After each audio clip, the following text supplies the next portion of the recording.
பண்புகளை பற்றி அல்லாஹ் குறிப்பிடும் பொழுது அல்லதீன யஸ்தமிஊனல் கௌல ஃபயத்தபிஊன அஹ்ஸனா, உண்மையிலே நல்லடியார்கள் யார் என்று சொன்னால் சொற்களை, கூறப்படுகின்ற கருத்துக்களை செவிதாழ்த்தி கேட்பார்கள், அவற்றிலே உள்ள நல்லவைகளை அப்படியே ஏற்று செயல்படுவார்கள்.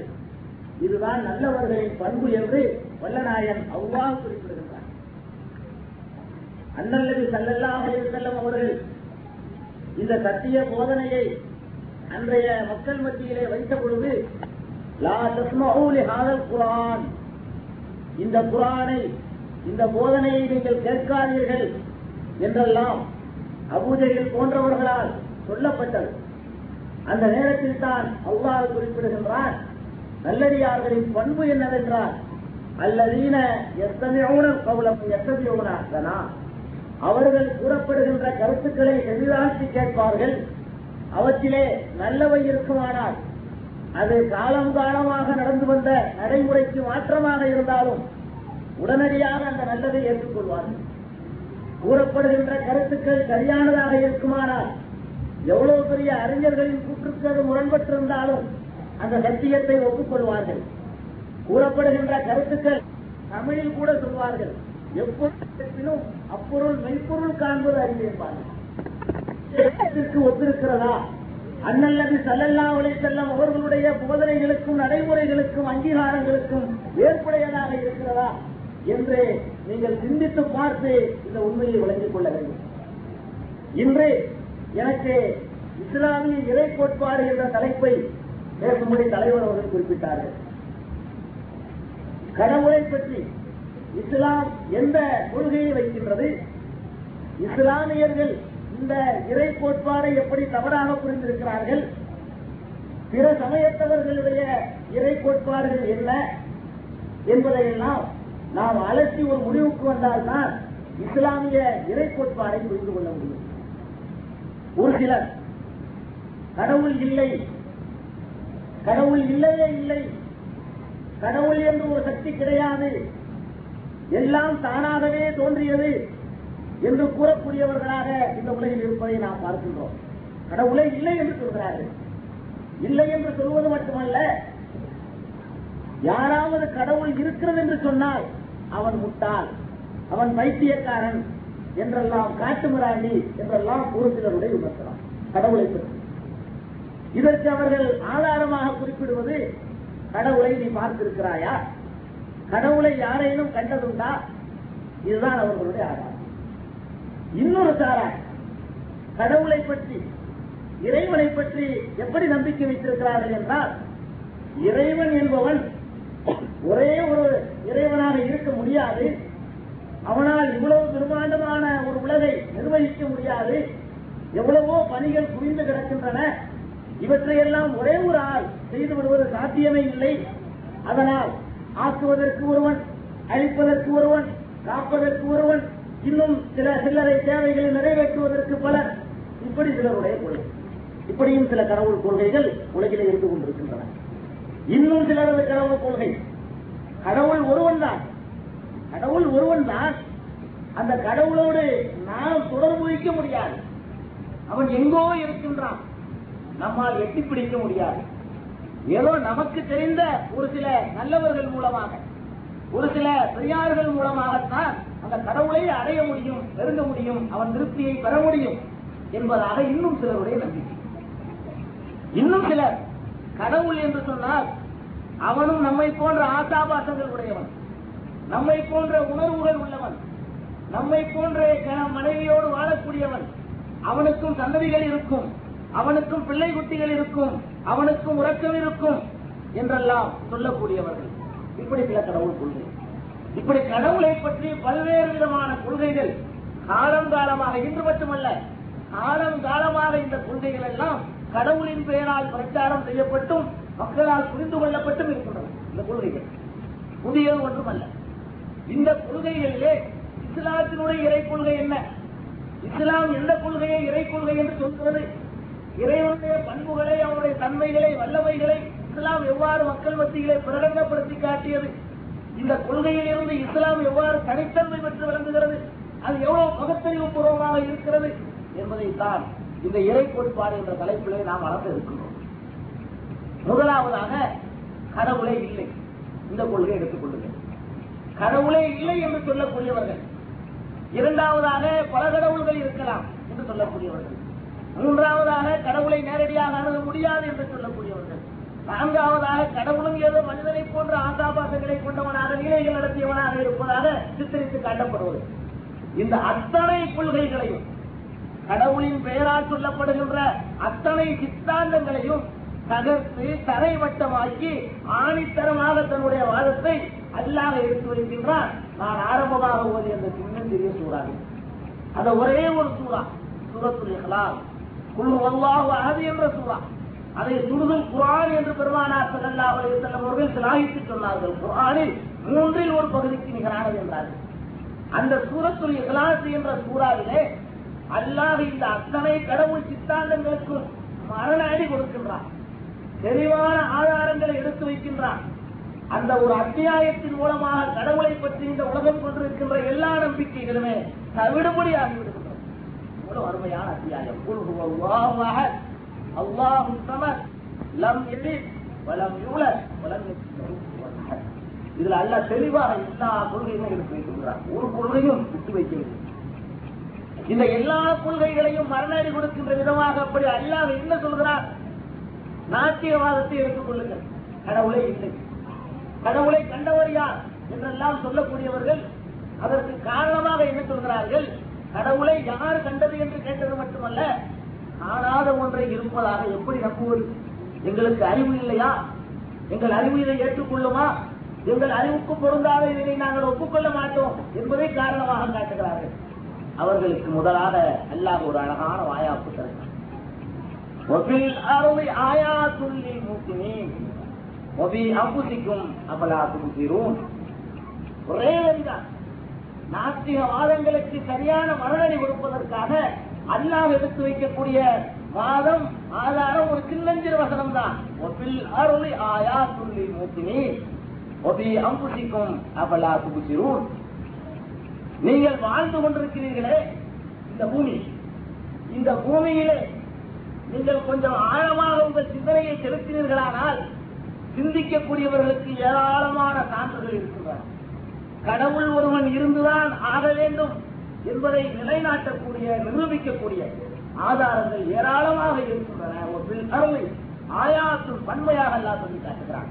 ஒரு அருளை ஆயாத்துள் மூக்கினி, சிந்திக்கக்கூடியவர்களுக்கு இந்த பரந்த பூமியிலேயே பல சான்றுகள் இருக்கிறது.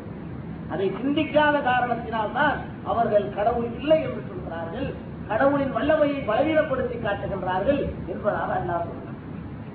நாங்களும் இந்த பூமியில் தான் வாழ்கிறோம், பூமியை பார்த்துத்தான் நடந்து கொண்டிருக்கிறோம், அந்த பூமியிலே தான் விவசாயம் செய்கிறோம், கட்டிடங்கள் எழுப்புகிறோம். அதுல ஒரு ஆதாரம் எங்களுக்கு தெரியவில்லை. பூமியை நாங்கள் விவசாயம் செய்வதற்காக குழி தோண்டி எல்லாம் பார்த்திருக்கிறோமே, அங்கேயெல்லாம் ஒரு பெரிய ஆதாரத்தை காணவில்லையே என்று நாம் நினைக்கலாம். இந்த பூமியை கொஞ்சம் ஆராய சொல்லுங்கள். இந்த பூமியுடைய அமைப்பை பற்றி இன்றைய விஞ்ஞான உலகம் என்ன சொல்கிறது என்பதை நீங்கள் தெரிந்து கொண்டீர்களானால் நாத்திகவாதம் கீழே விழுந்து போகிறது. இந்த பூமி எப்படி அமைந்திருக்கிறது என்று சொன்னால் விஞ்ஞானிகள் ஒப்புக்கொண்ட உண்மை, ஒரு காலத்தில் போல் அனுமானமாக சொன்ன உண்மை அல்ல. இன்று பல விண்கோள்களை தயார் செய்து அதன் மூலமாக இந்த பூமியை சுற்றி வந்து அதை போட்டோவாக எடுத்து பூமி எவ்வாறு அமைந்திருக்கிறது என்பதை திட்டவட்டமாக நிரூபித்து சொல்லக்கூடிய காலத்தில் நாம் வாழ்ந்து கொண்டிருக்கிறோம். இந்த விஞ்ஞானம் நமக்கு சொல்லுகின்றது, இந்த பூமி அந்தரத்திலே அப்படியே இருந்து கொண்டிருக்கிறது, உருண்டை வடிவமாக இருக்கிறது, அந்தரத்திலே தான் இருக்கிறது. நம்முடைய சமுதாயத்தில் உள்ள ஒரு சிலர் மாட்டுக் கும்பலை கொண்டு போய் அந்த பூமியை பதித்து வைக்கப்பட்டிருக்கிறது என்று வேண்டுமானால் கதை விட்டுக் கொண்டிருக்கலாம். அதையும் நம்மவர்கள் சிலர் நம்பிக்கொண்டிருக்கலாம். குர்ஆன் அப்படி சொல்லவில்லை. உள்ளொன்றி வழக்கி எஸ்பஹூன், ஒவ்வொரு கோலங்களும் அதனுடைய பாதையிலே நீந்திக் கொண்டிருக்கின்றன என்று அல்லாஹ் சொல்லி காட்டுகின்றான். இந்த பூமி, நாம் வாழக்கூடிய பூமி எந்த ஒரு பிடிமானமும் இல்லாமல் வெட்ட வெளியிலே அப்படியே ஒரு உருண்டையாக இருந்து கொண்டிருக்கிறது. அதை தாங்கி பிடிப்பதற்கு எந்த தூண்களும் இல்லை, அதை மேலே இழுத்து கட்டுவதற்கு எந்த கயிறுகளும் சங்கிலிகளும் இல்லை. வெட்ட வெளியிலே இந்த கோலம் அப்படியே நின்று கொண்டிருக்கிறது. அதுவும் பல கோடிக்கணக்கான எடை உள்ள மலைகளையும் கப்பல்களையும் இந்த 10,000 மனித தொகையை 450 கோடி என்று சொல்கிறார்கள் ஜனத்தொகை. இந்த 450 கோடி மக்களையும் மனிதனை விட பிரம்மாண்டமாக உருவம் படைத்த யானை போன்ற மிருகங்களையும் கூட தனக்குள்ளே தேக்கி வைத்துக் கொண்டு வெற்று வெளியிலே நின்று கொண்டிருக்கிறதே அறிவு ரீதியாக பகுத்தறிவாளர்களே, பகுத்தறிவுக்கு பொருந்தினால்தான் ஏற்றுக்கொள்வோம் என்று சொல்லக்கூடியவர்களே, கொஞ்சம் ஒரு உருண்டையை எடுத்து வெட்ட வழியை நிறுத்தி காட்டுங்கள் பார்ப்போம். வெட்ட வழியிலே ஒரு கனமான கோலம் இருக்கிறது என்று சொன்னால் உங்கள் பகுத்தறிவு ஏற்றுக்கொள்ளுமா? உங்கள் பகுத்தறிவு அது உண்மை என்று நம்புவதற்கு தயாராக ஆகுமா? நிச்சயமாக எவருடைய அறிவு மீது ஒப்புக்கொள்ளார். ஆனால் உண்மை இதுதான். உன்னுடைய அறிவு ஒப்புக்கொள்ளாவிட்டாலும், உனக்கு அது பொருத்தமானதாக தென்படாவிட்டாலும், வெட்ட வெளியிலே ஒரு கோலம் இருக்கிறது என்று சொன்னால் உன்னுடைய அறிவுக்கும் அது சாத்தியமானதாக தெரியவில்லை.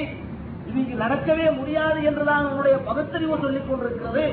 உன்னுடைய அறிவுக்கு மாற்றமாக அந்த வெட்ட வெளியிலே ஒரு கோலத்தை, பிரம்மாண்டமான கோலத்தை, கனமான கோலத்தை பல சுமைகளோடு நிறுத்தி வைத்தவன் யார்? யாரை நிறுத்தி வைத்திருக்கிறான்? இது பார்த்திருக்கிறாயா? இந்த பரந்த பார்வையிலே சிந்திக்கக்கூடியவர்களுக்கு நிறைய சான்றுகள் உள்ளன என்று அல்லாஹ் சொல்கிறானே, இதுதான். சிந்தித்து பாருங்கள். இவ்வளவு பிரம்மாண்டமான கோலம், என்ன ஆட்டம் போடுகிறான் மனிதன் இந்த பூமியிலே. எவ்வளவு முரட்டு வேலைகளை எல்லாம் செய்கிறான். வெடிகுண்டுகளை வைக்கிறான் மலைகளை பெயர்ப்பதற்காக. இன்னும் சில வெடிகுண்டுகளும் இது நடந்து கொண்டிருக்கிறதா? அதை சொல்ல வரவில்லை. மிக சக்தி வாய்ந்த வெடிகுண்டுகளை எல்லாம் பெரிய பெரிய பாறைகளை பிளப்பதற்காக வைக்கிறார். அந்த அதிர்ச்சிக்கு மத்தியிலும் அது இருந்து கொண்டிருக்கிறது. பூகம்பம் நடக்கிறதா? அந்த நேரத்திலும் இந்த மேல்மட்டத்தில் தான் அவருடைய தாக்குதல் இருக்கிறதே தவிர அந்த கோலம் அப்படியேதான் வெட்ட வழியை நீந்திக் கொண்டிருக்கிறது. இந்த பூமி எத்தனையோ புயல்களை இந்த பூமி சந்தித்திருக்கிறது.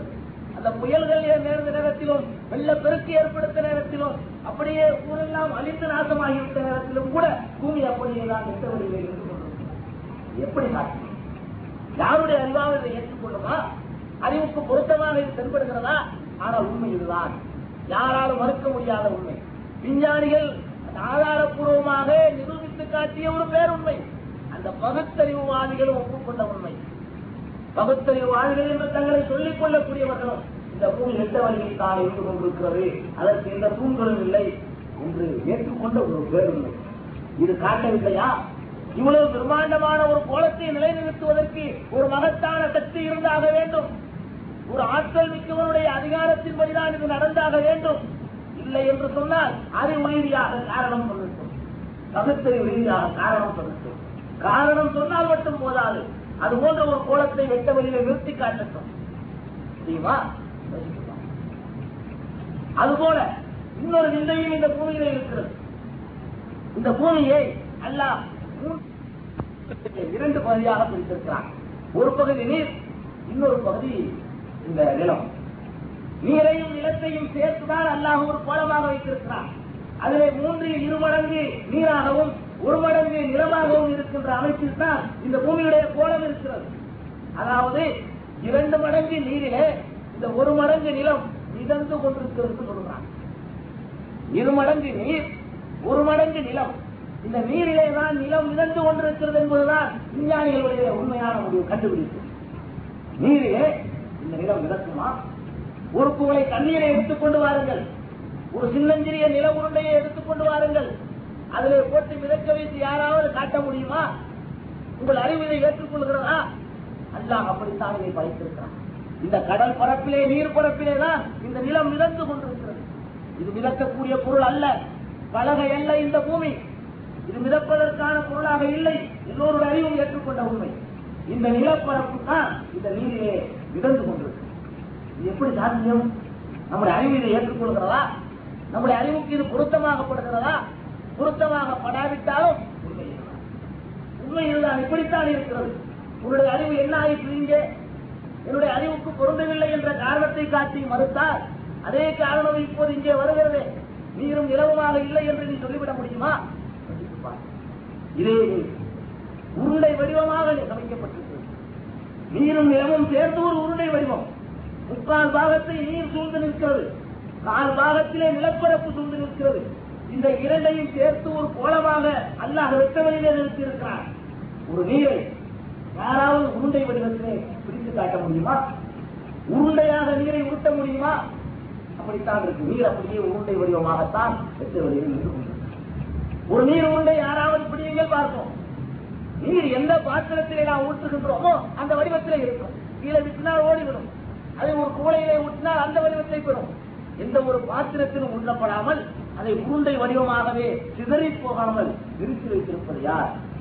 உங்களுடைய அறிவுக்கு ஏற்றுக்கொள்ளாத, பகுத்தறிவுக்கு ஒவ்வாத, புலனாகாத, புரியாத இந்த அதிசய விந்தை நிகழ்ச்சியை நடத்தி காட்டுபவன் யார்?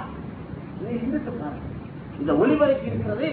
நான் பேசுகின்ற பேச்சை பல பகுதிகளுக்கு இந்த ஒளிபரப்பு எட்ட செய்கிறது. நான் சொல்கிறேன், இது தானாக உருவானது, இது யாரும் செய்ததல்ல. இந்த ஒளிபரப்பு தானாகத்தான் உருவாகிவிட்டது, தானாகத்தான் இந்த இடத்திலே வந்து நின்று கொண்டிருக்கிறது. கொஞ்ச நேரம் முடிந்த பிறகு தானாகவே போய்விடும் என்று நான் சொன்னால் யாராவது ஏற்றுக்கொள்ள முடியுமா? ஒரு ஒளிபரப்பு, ஒரு சின்னஞ்சிறிய கண்டுபிடிப்பு, இதை கண்டுபிடித்தவன் யார் என்று தெரியாவிட்டாலும் நிச்சயமாக கண்டுபிடித்தவன் ஒருவன் இருக்க வேண்டும் என்பதை நாம் ஒப்புக்கொள்கிறோம். இது யார் தயாரித்தது என்று நமக்கு தெரியாமல் இருக்கலாம். நிச்சயமாக இதை தயாரித்த ஒருவன் இருந்தே ஆக வேண்டும் என்ற உண்மையை நாம் எல்லாம் புரிந்து கொள்கிறோம். இவ்வளவு பிரம்மாண்டமான வானம், இவ்வளவு பிரம்மாண்டமான பூமி, அதற்குள்ளே ஏராளமான விந்தைகள், அது அந்தரத்திலே மிதந்து கொண்டிருக்கக்கூடிய அதிசயம், அது கோலமாக நின்று கொண்டிருக்கக்கூடிய புதுமை, இவைகள் எல்லாம் தானாகவே நடக்கிறது என்று சொன்னால் இது சிந்திக்கின்ற முறையா? பகுத்தறிவான வாதமா இது என்று யோசித்து பாருங்கள். இந்த வாதங்கள், இந்த பொருள்கள் காட்டிக் கொண்டிருக்கிறது. அரபியிலே ஒரு கவிதை சொல்வார், ஒபிக்குள்ளி செய்யில் லகு ஆயக்கும் அதுல்லு அலா அன்னகு வாஹிதுன். எந்த ஒரு பொருளிலும் அவன் ஒருவன் என்று சொல்லக்கூடிய சான்றுகள் இல்லாமலே இல்லை.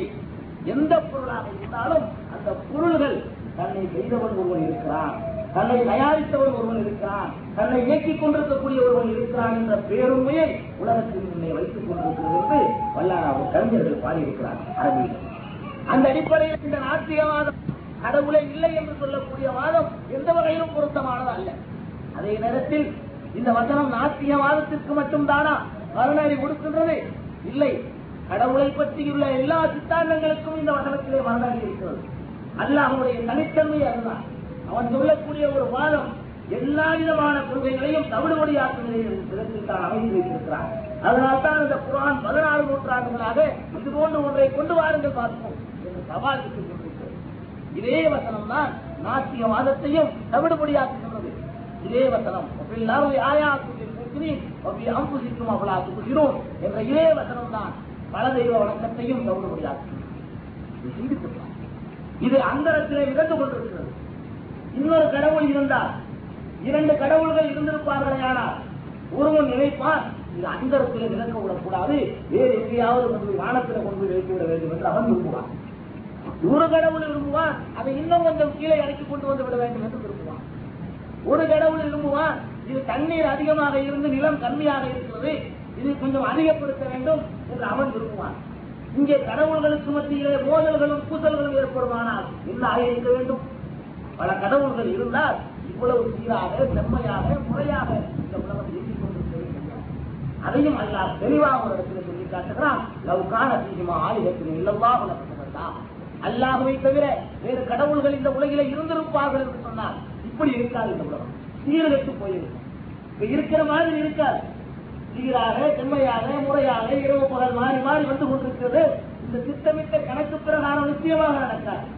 2 முதலாளி ஒரு கடைக்கு இருந்தாலே அதுல தண்ணீர் வந்து 6 மாசத்துக்கு வண்டி இருக்காது. அப்ப கடவுள் என்பவர்கள் பெருமை கொண்டவர்கள். தனக்குத்தான் எல்லா வல்லமையும் இருக்கிறது என்று எண்ணமும் இருக்க வேண்டும். கடவுளுக்கு கடவுளுடைய பண்பாகவும் இருக்க வேண்டும்.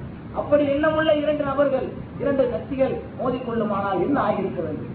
இந்த பூமியும் சூரியனும் ஒன்றோடு ஒன்று மோதி சுற்றுநூறாக இந்த கடவுள்கள் இல்லாமல் போயிருக்கிறது.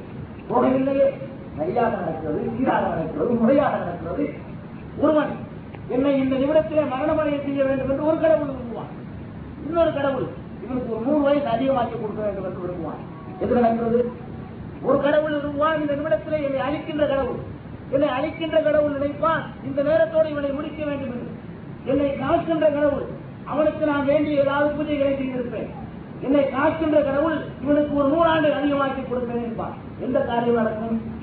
ஒன்று நான் இந்த நிமிடத்திலே மரணம் அடைய வேண்டும், அல்லது 100 ஆண்டுகள் அதிகமாக வாழ வேண்டும். இந்த 2 காரியத்தில் ஒன்று நடந்தாக வேண்டும். எது நடக்கும்?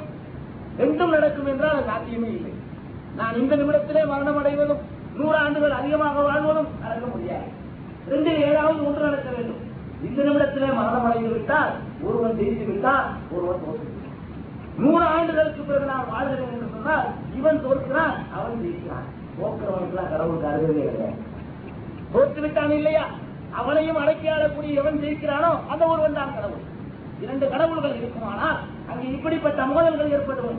மோதல்கள் ஏற்பட்டு ஏதாவது ஒரு காரியம் தான் நடக்க முடியும். முரண்பட்ட காரியங்களில் ஒரு கடவுள் தான் இருக்க முடியும். எவ்வளவு தெளிவு அல்லாஹ் இருக்கிறான். லவ் கான ஃபீஹிமா ஆலிஹத்துன் இல்லல்லாஹு லஃபஸததா. அல்லாஹ்வை தவிர, அல்லாஹ் என்ற ஒரே சக்தியை தவிர வேறு கடவுள்கள் இருந்திருக்குமானால் இந்த உலகம் இவ்வளவு சீராக செம்மையாக முறையாக இருக்கவே முடியாது. இருக்கிறது இந்த உலகம். ஒரு கடவுள் என்பதை இந்த உலகத்துக்கு பறைசாற்றிக் கொண்டிருக்கிறது. இந்த உலகம் சரியாக முறையாக இருப்பது ஒன்று போதும். கடவுள் ஒருவன் தான் இருக்க முடியும், ஒருவன் தான் இருக்கிறான், இதையும் இருக்க போகிறான் என்பதை நிரூபிப்பதற்கு இந்த சான்றுகளை அல்லாஹ் மேலும் தொடர்கிறான். இந்த பரந்த பார்வையிலே சிந்திக்கக்கூடியவர்களுக்கு ஏராளமான சான்றுகள் உள்ளன. அல்லாஹ் சொல்கிறான், இந்த பரந்த பூமியிலே நீங்கள் இன்னும் கொஞ்சம் ஆழமாக சிந்தித்து பார்க்கலாம். இந்த நிலப்பரப்பையே இன்னும் கொஞ்சம் ஆழமாக நீங்கள் சிந்தித்து பாருங்கள். இது மட்டும் இந்த நிலத்தில் உள்ள விந்தை இல்லை. இதெல்லாம் அந்தரத்தில் நிலக்கிறதை எல்லாம் பெரும்பாலானவருக்கு புரிய சமாச்சாரம் இல்லை. உங்களுக்கும் புரியக்கூடிய ஆதாரங்களும் இந்த பூமியிலே இருக்கிறது. ரொம்ப போக வேண்டியதில்லை. இந்த நிலத்திலே ஒரே ஒரு நெல்மணியை கொண்டு போய் புதைக்கிறீர்கள். ஒரே ஒரு நெல்மணியை புதைக்கிறீர்கள். ஓரளவு தண்ணீரையும் ஊற்றுகிறீர்கள். என்ன ஏற்படுகிறது? அந்த ஒரு நெல்மணி அது முளைத்து கதிர் விட்டு பல நூறாக பெருக்கி விடுகிறது. இதை நாம் சாதாரணமாக சாப்பிடுவதற்கு பயன்படுத்திக்கிட்டு இருக்கிற விஷயம் தான். ஒரு பெரிய அதிசயம்லாம் இல்லை. ஒரு விஞ்ஞானி வந்து பார்த்து இதை சொல்ல வேண்டிய விஷயம் இல்லை. சாதாரணமாக நம்ம பார்த்துக் கொண்டிருக்கோம். இந்த மண்ணுடைய இயற்கையான தன்மை என்ன தெரியுமா? இந்த மண்ணுடைய இயற்கையான தன்மை இந்த கைக்குட்டை, இதை இந்த மண்ணுக்குள்ளே நான் புதைத்து வைத்துவிட்டு ஒரு 3 மாதத்திற்கு பிறகு நான் எடுத்து பார்த்தால் ஒண்ணுமே இருக்காது. நான் புதைத்த கைக்குட்டை இருக்காது, அங்கே இல்லாமல் போய்விடும். கைக்குட்டை சாதாரண பொருள்.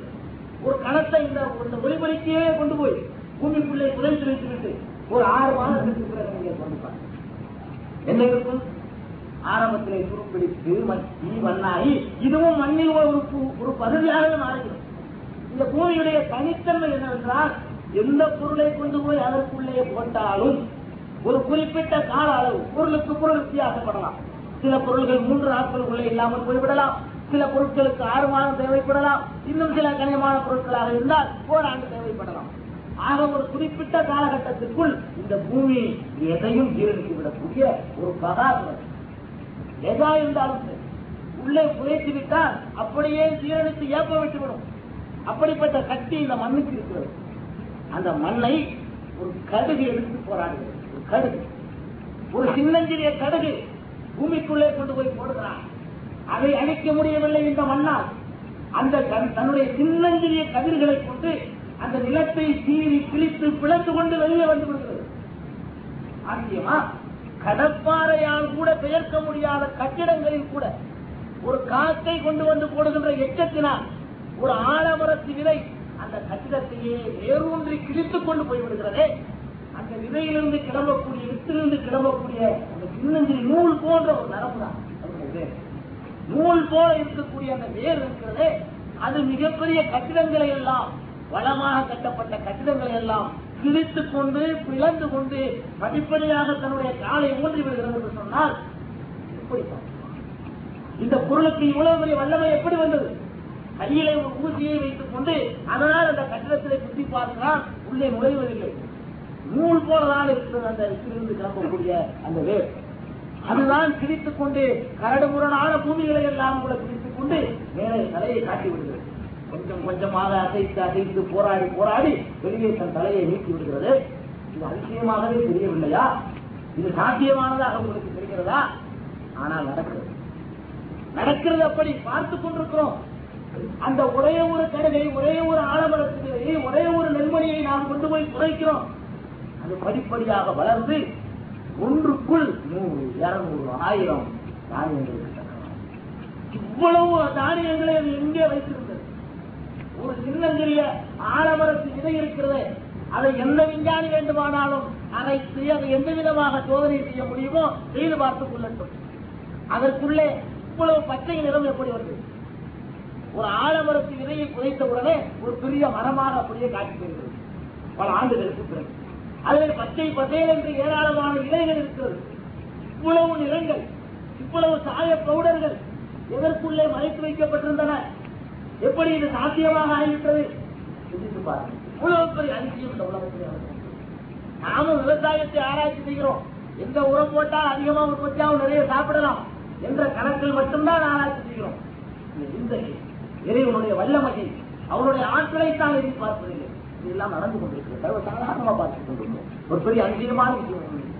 ஒரு சின்னஞ்சிறிய மாங்கொட்டையை விளைக்கிறோம். அதிலிருந்து ஏராளமான மாம்பழங்கள் தொடர்ந்து உற்பத்தி ஆகிக் கொண்டே இருக்கிறது. இவ்வளவு மாம்பழங்களுக்கு வேண்டிய இனிப்பை எத்தனை மூட்டை சீனிகள் அதிலே குவித்து ஒழித்து வைக்கப்பட்டிருந்தன பார்த்திருக்கிறோமா? இவ்வளவு வண்ணங்கள் எங்கே ஒளிந்திருந்தது? இவ்வளவு சுவை எங்கே இருந்தது? இவ்வளவு புளிப்பு எங்கே இருந்தது? இவ்வளவு கசப்பு எங்கே இருந்தது? இவ்வளவு பெரிய அதிசயம் இங்கே நடந்து கொண்டிருக்கிறது. அதை பற்றி எல்லாம் சிந்திப்பதில்லை. பிளேட்ல கொண்டாந்து வைத்தவொடனே சாப்பிட்டு விட்டு கையை கட்டி விடுவோம். அவ்வளவுதான் நம்ம சிந்தனை. இது சாப்பிட்டா இதுல என்ன விட்டமின் இருக்கு, அப்படி வேண்டாம் சிந்திப்போம். இதுல என்ன சக்தி இருக்கு, எவ்வளவு வேலை செய்யும், இதைத்தான் நாம் சிந்திக்கிறோம். இது வந்த விதத்தை, உருவான விதத்தை ஆராய்ச்சி செய்து உருவாக்கியவனுடைய வல்லமையை நாம் புரிந்து கொண்டிருக்கிறோம். அருமை ஆயாத்துகளின் மூக்கினி. இந்த பூமியிலே ஏராளமான ஆயாத்துகள் இருக்கிறது, ஏராளமான சான்றுகள் இருக்கிறது. எதற்கு சான்றுகள் இருக்கிறது? அல்லாஹ் இருக்கிறான், அவன் ஒருவனாக இருக்கிறான், பயங்கரமான வல்லமை மிக்கவனாக இருக்கிறான். இது சாதாரண சாமானியார்களுக்கு செய்ய முடியாது. ஒரு சின்ன கருவுக்குள்ள கொண்டு போய் இவ்வளவு சக்தியை ஒழித்து வைக்கிறதுக்கு சாதாரண ஆட்கள். ஒரு சின்ன ஆலமரத்து விதைக்குள் கொண்டு போய் இவ்வளவு பிரம்மாண்டமான மரத்தையும், இவ்வளவு பெரிய ஒரு இலைகளையும், இவ்வளவு சுவைகளையும் மறைத்து வைப்பதற்கு ஒரு சாமானியரால காட்டியுங்க. இவ்வளவையும் அந்த விதைக்குள்ளே மறைத்து வைத்தது மட்டுமல்ல, இந்த பூமியை எதிர்த்து போராடுகின்ற சக்தியையும் அந்த சின்னஞ்சிறிய விதைக்கு கொடுத்து அணிந்திருக்கிறானே, இது சாமானியரால் இல்லையா? அல்லாஹ்வுடைய வல்லமையும் தெரிகிறது. ஒரு அல்லாஹ்தான் இருக்க முடியும் என்பதையும் தெரிகிறது. அவன் நினைத்தால் ஆகாத காரியம் எதுவும் இல்லை என்றும் தெரிகிறது. கடவுள் இல்லை என்று சொல்வது மாய்வாளம் என்றும் தெரிகிறது. எல்லாவற்றுக்கும் இங்கே மரணம் இருக்கிறான். சிந்திக்காததுதான் அத்தனை கொள்கை இருக்கிறான். ஆயாத்துகளின் மூக்கினி. இந்த பரந்த பூமியிலே ஏராளமான ஆயாத்துகள். ஒரே நிலம், ஒரே மரத்தில் இருந்து வந்த 2 விதைகள், ஒரே தண்ணீர், ஒரே காற்று, அருகருகே புதைக்கிறோம். 2 மாங்கொட்டை. ஒன்றிலிருந்து வந்த கனி இனிக்கிறது, இன்னொன்று புளிக்கிறது. இதே தண்ணீரைத்தான் 2ம் உண்டு வளர்க்கிறது. இதே காற்றைத்தான் 2ம் சுவாசிக்கின்றன. இதே நிலத்தில் தான் தன்னுடைய சக்தியை பெற்றுக் கொண்டிருக்கின்றன. ஒன்று இனிக்கிறது, இன்னொன்று புளிக்கிறது. இந்த வித்தியாசங்களை எல்லாம் கூட எவ்வளவு திட்டமிட்டு ஏற்படுத்தியிருக்கிறார். எவ்வளவு பெரிய மகாசக்தனாக இருக்க வேண்டும், எவ்வளவு சர்வசக்தனாக இருக்க வேண்டும், எவ்வளவு வல்லமை மிக்கவனாக இருக்க வேண்டும். இவ்வளவு பெரிய சர்வ வல்லமை உடையவனை விட்டு புறக்கணித்து விட்டுத்தான் மக்கள் எங்கேயோ ஓடிக்கொண்டிருக்கிறார். இவ்வளவு ஆற்றல்களை செய்தவனுக்கு உனக்கு ஒரு குழந்தையை தர முடியாதா? இவ்வளவு பெரிய சர்வசக்தனாக இருப்பவனுக்கு உன்னுடைய வறுமையை போக்குவதற்கு சில காசுகளை எரிந்துவிட முடியாதா? என்ன வல்லமை, என்ன ஆற்றல், என்ன குதிரத்து அவருடைய குதிரத்து. எதற்காக நீங்கள் வேறிடம் வைத்து சொல்கிறீர்கள்? அல்லாஹ் ஒருவனிடம் மட்டுமே ஏந்த வேண்டிய கைகள் அடுத்த இடத்திற்கு போவதற்கு காரணம் என்ன? இந்த வல்லமைகள் புரிய வைக்கப்படும். அல்லாஹ்வை பற்றி பேசுவதே கிடையாது. அவருக்கு தாக்கல் கதைகள் இப்படியே இந்த சமுதாயத்தை கொண்டு போகிறார். அதே கதைகளை சொல்லி சொல்லியே இந்த சமுதாயத்தை சிந்திக்க விடாமல் ஆகிவிட்டார். அல்லாஹ்வுடைய வல்லமையை பற்றி பேசுகின்ற கூட்டங்களை பார்ப்பதே அரிதாகிவிட்டது. அல்லாஹ்வுடைய ஆற்றலை சொல்லுகின்ற கூட்டங்களே ஒரு மாதிரியான கூட்டமாக பிரச்சாரம் செய்யப்படும். இந்த பூமியை மட்டும் அல்லாஹ் சிந்திக்க சொல்லவில்லை. பூமியை சிந்திக்க உனக்கு முடியவில்லையா? ஒபி அம்புசிக்கும் அவளாக பேசுவோம். கடைசி அல்லவா ஒபி அம்புசிக்கும். நீ அங்கே எல்லாம் போக வேண்டாம், உனக்குள்ளே சிந்திக்க. இந்த பூமியிலே நிறைய ஆயாத்துகள் இருக்கிறது. உனக்கு புரிந்து கொள்ள முடியாமல் இருக்கலாம், விடு. ஒபி அம்புசிக்கும். உங்களுக்குள்ளேயே நிறைய ஆதாரங்கள், உங்களுக்குள்ளேயே நிறைய ஆதாரங்கள் இருக்கிறது. அவளா துக்குகிறோம். நீங்க சிந்திக்க மாட்டீர்களா? ஆராய மாட்டீர்களா? புரிந்து கொள்ள மாட்டீர்களா? அல்லாஹ் கேட்கிறான். அவுசிக்கும் அவளா துக்குகிறோம். உங்களுக்குள்ளேயே அல்லாஹ்யா, அவன் எத்தனை பேர் இருக்க முடியும், அவனுடைய வல்லமை என்ன, ஆற்றல் என்ன என்பதை எல்லாம் தெளிவாக அடையாளம் காட்டக்கூடிய சான்றுகள் உங்கள் ஒவ்வொருவருக்குள்ளேயும் உங்களுக்குள்ளே இருக்கிறது. ஆச்சரியமா இருக்கிறது. எங்களுக்குள்ளே அப்படி என்ன ஆதாரம் இருக்கிறது? நாங்களாகத்தானே இருந்து கொண்டிருக்கிறோம். ஒரு பெரிய இறைவன் இருக்கிறார் என்று காட்டுகின்ற ஆதாரங்கள் ஒன்றுமே எங்களுக்கு புலப்படவில்லையே. இப்படிப்பட்டவர்களும் இருப்பார்கள் என்பதற்கு இப்படி சொன்ன அல்லாஹ் அதை வெவ்வேறு இடங்களில் பட்டியலே போடலாம். புரியவில்லையா? அல்ல கேட்கிறாங்க. ஒரு அழகா சின்ன பிள்ளைக்கு புரிய வைக்கிற மாதிரி சொல்லியிருக்கேன். அந்த புராணத்தை புரியாதுங்கிறான். சின்ன பிள்ளைகளுக்கு புரியுற மாதிரி அல்லா புரிய வைக்கிறான். எப்படி புரிய வைக்கிறான்? அடிப்படையிலிருந்து வரான். அல் அத்தா அலல் இன்சானி ஹீனும் மினத் தஹரீர் லம் யகுன் ஷையன் மல்கூரா. மனிதர்களே, நீங்கள் இன்று அப்துல் காதராக அல்லது இப்ராஹிமாக அல்லது கமாலுதீனாக அல்லது ஜெயினுலாபுதீனாக இப்படி நீங்கள் உருவாகி உட்கார்ந்து கொண்டிருக்கிறீர்கள். நீங்கள் எல்லாம் ஒரு 30 வயதாக இருந்து வைத்துக் கொள்வோம். இந்த 30 வயது உடைய இந்த நண்பர் ஒரு 32 வருடத்திற்கு முன்னால் என்னவாக இருந்தால் எங்கே இருந்தால் அவரால் சொல்ல முடியுமா? இப்ப 30 வயது ஆகிறது. 30 வயது அடைந்திருக்கக்கூடிய ஒரு மனிதன் ஒரு 32 வருடத்திற்கு முன்னால் எங்கே இருந்தால், என்ன பொருளாக இருந்தால் யாரால் சொல்ல முடியுமா? இவருக்கு 40 வயது ஆகிறது என்று சொன்னார். ஒரு 40 ஆண்டுகளுக்கு முன்னால் இவர் எங்கே இருந்தார்? எப்படி இருந்தார்? என்ன மூலமாக இருந்தார்? ஒன்றுமாக இருக்கிறது. இல்லைன்னு சொல்ல முடியாது. அது அல்லாஹ் சொல்றாங்க. எவ்வளவு அழகா சொல்றாங்க. அல்லா அலல் இன்சானி, இந்த மனிதர்களுக்கு சீனும் மினத் தஹரீர், ஒரு காலம் இருந்தது இல்லையா? இந்த மனிதர்களுக்கு ஒரு காலம் இருந்தது இல்லையா? எப்படிப்பட்ட காலம்? லம் யகுன் ஷையன் மல்கூரா, இன்ன பொருள்தான் என்று குறிப்பிட்டு சொல்லப்படுகின்ற ஒரு பொருளாக இல்லாமல் எதுவென்றே இல்லாத ஒரு நிலையில் இந்த மனித சமுதாயம் ஒரு காலத்தை சந்தித்தது இல்லையா? முதல்ல இந்த அடிப்படை புரியும். நாம் ஒன்றுமே இல்லாமல் இருந்தோம். அதன் குறிப்பு எதுவுமாகவும் இல்லை. ஒரு மண்ணாக இருந்து இப்படி உருவாகிவிடவில்லை. நாம் என்னவாக இருந்தோம் என்று நம்மால் சொல்ல முடியாது. நம்முடைய ஆதம் அலைஹிஸ்ஸலாம் வேண்டுமானால் மண்ணாக இருந்து நேரடியாக உருவானார்கள் என்று சொல்லிவிடலாம். அதை தவிர இங்கு குழுமி இருக்கின்ற யாராக இருந்தாலும், உலகத்தில் உள்ள 450 கோடி மக்கள் தொகையாக இருந்தாலும் இந்த பொருளாகத்தான் இருந்தோம் என்று யாராலும் சொல்ல முடியுமா? பிறப்பதற்கு முன்னால் நான் வேப்ப மரமாக இருந்தேன், பிறப்பதற்கு முன்னால் நான் அந்த மண்ணாக இருந்தேன், இந்த அரிசியாக இருந்தேன் சொல்ல முடியுமா? சொல்ல முடியாது. முதல்ல உன்னுடைய நிலை பூஜ்யம், ஒன்றுமே இல்லாத ஒரு நிலை. இதுதான் உன்னுடைய நிலை. அதை புரிந்து கொள்வது அல்லாஹ் சொல்லிவிடுகிறான். அடிப்படை ஆரம்பிக்கணும். பிறகு வருகிறான். இப்படியெல்லாம் ஒன்றுமில்லாமல் இருந்த நீ இவ்வளவு அழகாக உருவாகி உட்கார்ந்து கொண்டிருக்கிறார். அல்லாஹ் எங்கே என்றெல்லாம் கேட்டு விடுகிறார். அல்லாஹ் 2-3 பேர் இருக்க என்று சொல்லுகிறார். அல்லாஹ்வுக்கு நாங்க பேசுறதுனா விளங்காது என்று சொல்லுகிறார். இன்னொரு ஆள் போய் தான் பரிந்துரை செய்ய வேண்டும் என்ற அளவுக்கு அல்லாஹ்வை பலவீனப்படுத்துகிறார். இப்படி எல்லாம் செய்கிறாயே, இப்படி எல்லாம் செய்யக்கூடிய நீ ஒன்றுமில்லாமல் இருந்து எப்படி உருவானார்? அது அல்லாஹ் சொல்றான். ரொம்ப அழகா சொல்றான். பெண்களும் கூட புரிஞ்சுக்கலாம், சின்ன பிள்ளைங்களும் புரிஞ்சுக்கலாம், பெரிய ஆட்களும் புரிஞ்சுக்கலாம். அவ்வளவு அழகா சொல்றான். எப்படி சொல்றான்? அவர் ஐத்தும் மாற்றும் அன்தும் தகுலூனஹு அம் நஹ்னுல் காலிகூன். மனிதர்களே, நீங்கள் ஒரு துளி விந்தா கற்பறையிலே செலுத்துகிறீர்களே, அதை பற்றி எண்ணி பார்த்திருக்கிறீர்களா? அல்லாஹ் கேட்கிறான். அவர் ஐத்தும் மாற்றும், ஒரு துளி விந்தா கற்பறையிலே செலுத்துகிறீர்களே, அதை பற்றி எண்ணி பார்த்ததுண்டா? அன்தும் தகுலூனஹு அம் நஹ்னுல் காலிகூன்.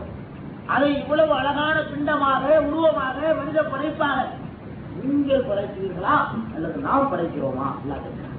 அன்தும் தகுலூனஹு அம் நஹ்னுல் காலிகூன். நீங்கள் படைக்கிறீர்களா நாம் படைக்கிறோமா? படைப்புக்கு நானே சொந்தக்காரன் என்கிறான். ஒன்றுமில்லாமல் இருக்கிறீர்கள், ஒரு துளி விந்தாக கற்பறையை நீங்கள் செலுத்துகிறீர்கள். அவ்வளவுதான் உங்கள் இந்த படைப்புல மனிதன் எடுத்துக் கொள்ளக்கூடிய பங்கு என்னவென்றால், நீங்கள் ஒரு துளி விந்தாக கற்பறையை செலுத்துகிறீர்கள் உங்களுடைய இன்பத்தை ஈர்த்துக் கொள்வதற்காக. அவ்வளவுதான் உங்களுடைய வேலை. அதற்கு பிறகு ஒரு 10 மாதத்திற்கு பிறகு வேற ஒரு அமைப்புல கீழே விழுந்து எவ்வளவு பெரிய அதிசயம், எவ்வளவு பெரிய விந்தை. இதை பற்றி என்றைக்காவது எண்ணி பார்த்திருக்கிறீர்களா? ஒரே ஒரு துளி விந்துங்க, அந்த ஒரு துளி கூட அல்ல விஞ்ஞானிகளுடைய முடிவு பிரகாரம். ஒரு துளியில் எத்தனையோ பங்குல ஒரு சின்ன பங்கு, அந்த ஒரு பங்குதான் கற்பாறைக்குள்ளே செல்லுகின்றது.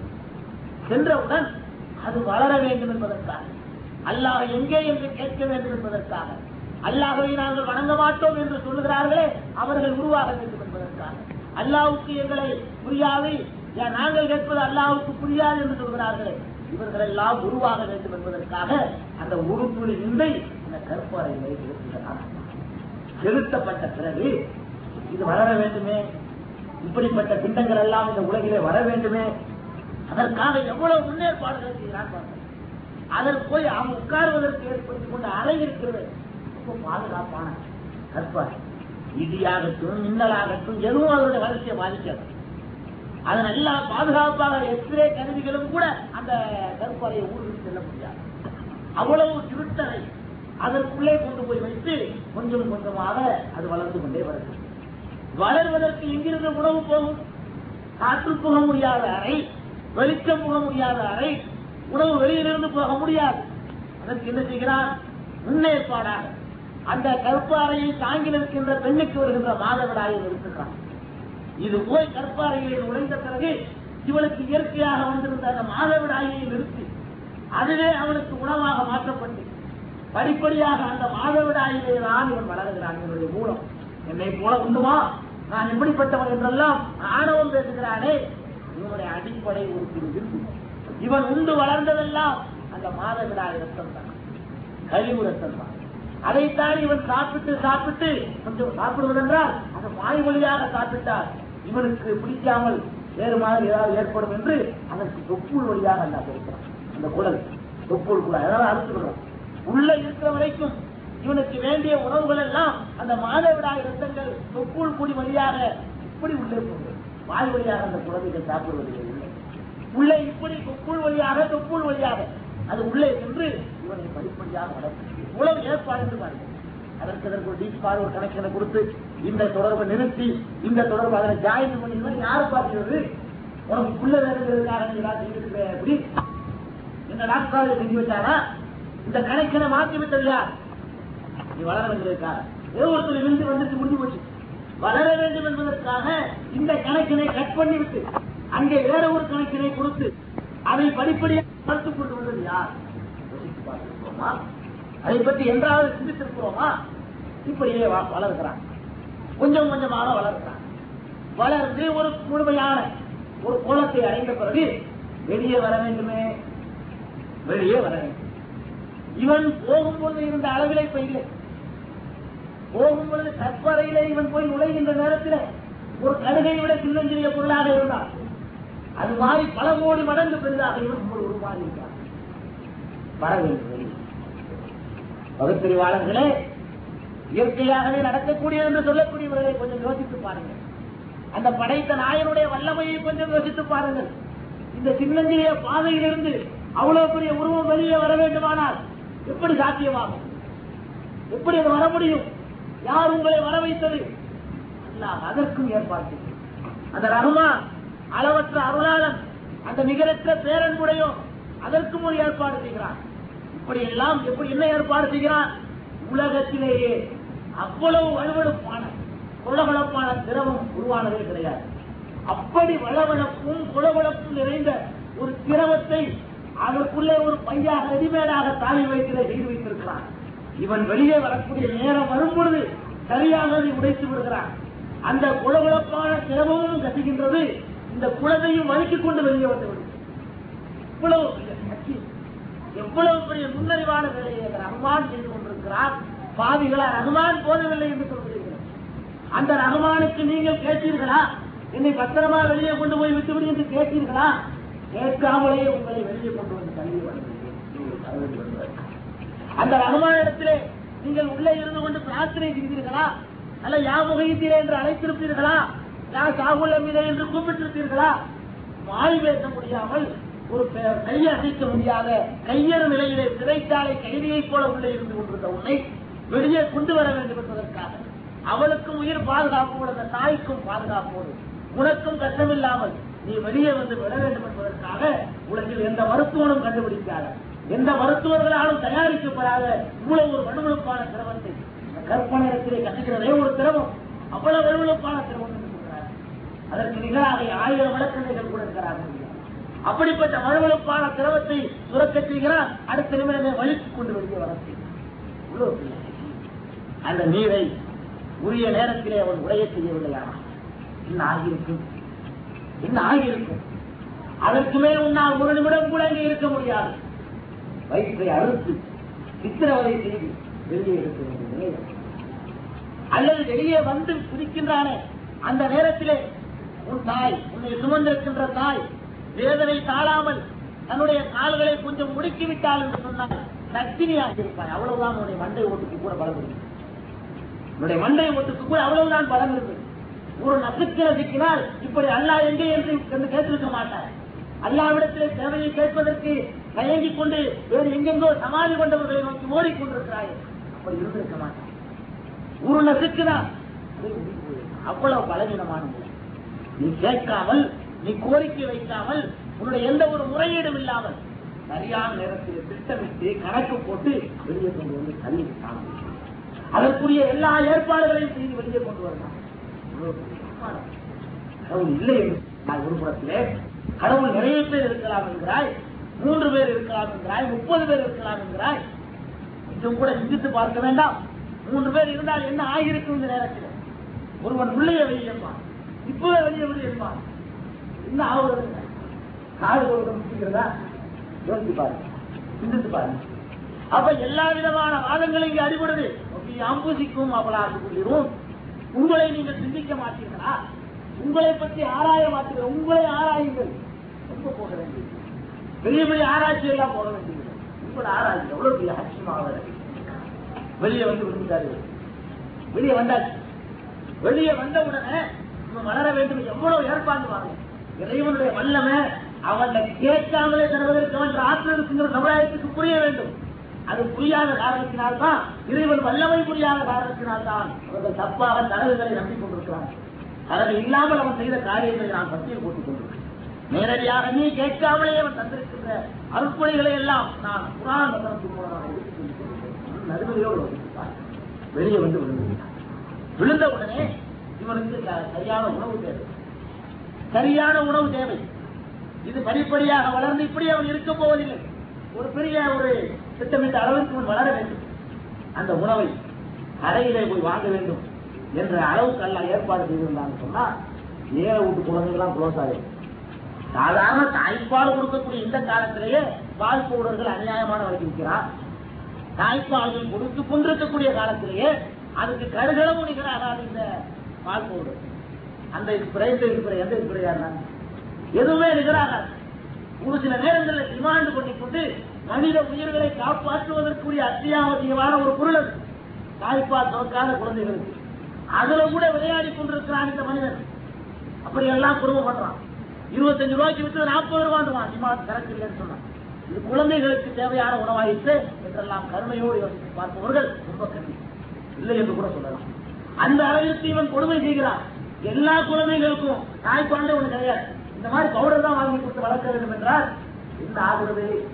ஒரு சாதாரண ஏழை என்ன செய்யும்? ஏழை குழந்தைகள் எந்த சாப்பாடாக கொடுத்துட முடியுமா? மரவள்ளி கிழங்கு அரிசி குழந்தைக்கு ஊட்டிட முடியுமா? நாங்கள் அதற்கு சக்தியான, அதற்கு ஜீரணிக்க தகுந்த ஒரு சத்துள்ள உணவு தான் தேவை. அந்த உணவை கடையிலே போய் வாங்க வேண்டும் என்று அல்லாஹ் ஏற்படுத்தி இருந்தால் ஒரு ஏழை வீட்டு குழந்தை இருக்காரு. கோடீஸ்வரன் வீட்டு குழந்தை மட்டும் அப்படி செய்யல. இவன் பிறந்த பிறகு எந்த உணவு இவனுக்கு தேவையோ அந்த உணவை இவனை பெற்ற தாயின் மார்பகத்திலேயே சுரக்க வைக்கிறான். தாயுடைய மார்பகத்திலேயே சுரக்க வைக்கிறான். சுரக்க வைத்ததோடு அவன் நின்று விடவில்லை அந்த ரஹ்மான். அதை கொடுக்காவிட்டால் அவனுக்கு வேதனையாகவும் ஆக்கிவிட்டார். ஒரு சில தாய் கொடுமையானவளா இருக்கலாம். இன்னொரு குழந்தை ஒரே பால் எழுதிட்டு இருக்காங்க, ஆத்திரப்படலாம். அதற்கு வழி இல்லாதவாறு கொடுக்கவில்லையான அவளுக்கு வேதனை. கொடுத்து ஆகணும். இந்த குழந்தை எத்தனை 2 வேளை ஒரே நேரத்தில், ஒரு கல்ல 2 மாங்கான்னு சொல்லுவாங்க தமிழ் படம். ஒரே நேரத்தில் 2 வேளை எல்லாம் செய்யலாம். இந்த குழந்தைக்கே தேவை. அது இல்லாமல் அந்த குழந்தை வாழ முடியாது. இவன் கொடுக்காம ஒழுங்கா வாழவும் முடியாது. இன்றைக்கு அதையெல்லாம் மருத்துவ முறையில தடுத்து நிறுத்திக் கொண்டு இந்த குட்டிப்பால் நம்ம தாய்மார்கள் இறங்கியிருக்கிறாங்க. அதனால மார்பக நோய் எல்லாம் வரும் என்று விஞ்ஞானிகள் எல்லாம் எச்சரிக்கை பண்ணிட்டு இருக்கான். அதை பத்தி யாரும் நிச்சயம் பண்றாப்புல இல்ல. அதை நம்ம எடுத்துக்கொண்ட தலைப்புக்கு அப்பாற்பட்ட விஷயம். கண்டிப்பா தாய்ப்பால் கொடுக்கணும். தாய்ப்பால் கொடுக்கின்ற காரணத்தினால் 2 நன்மைகள். ஒன்று, அவளுக்கு சுகமாக இருக்கிறது.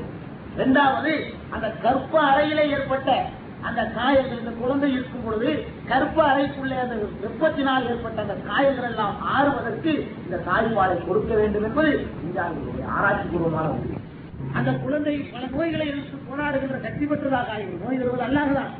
அந்த பாலிலே அந்த சக்தியை எல்லாம் வைத்திருக்கிறார். எவ்வளவு பெரிய மகத்தான சக்தி. சரி, இந்த உணவை அல்ல அங்கே ஏற்பாடு செய்யலாம். எந்த டாக்டரும் தயாரித்து தரல. அந்த உணவை கூட இவர் பிறந்துட்டாரு. அம்மா பசிக்குதுன்னு கேட்டாரா? பிறந்து கை குழந்தையாக கீழே கிடக்கிறாரே, உனக்கு பசித்திருக்கும், தாயே பசிக்கிறது என்று உன் வாயிலிருந்து பேச முடியாது. உனக்கு கால்கள் எல்லாம் இருக்கும். ஆடு மாடுகளை விட கேவலம்.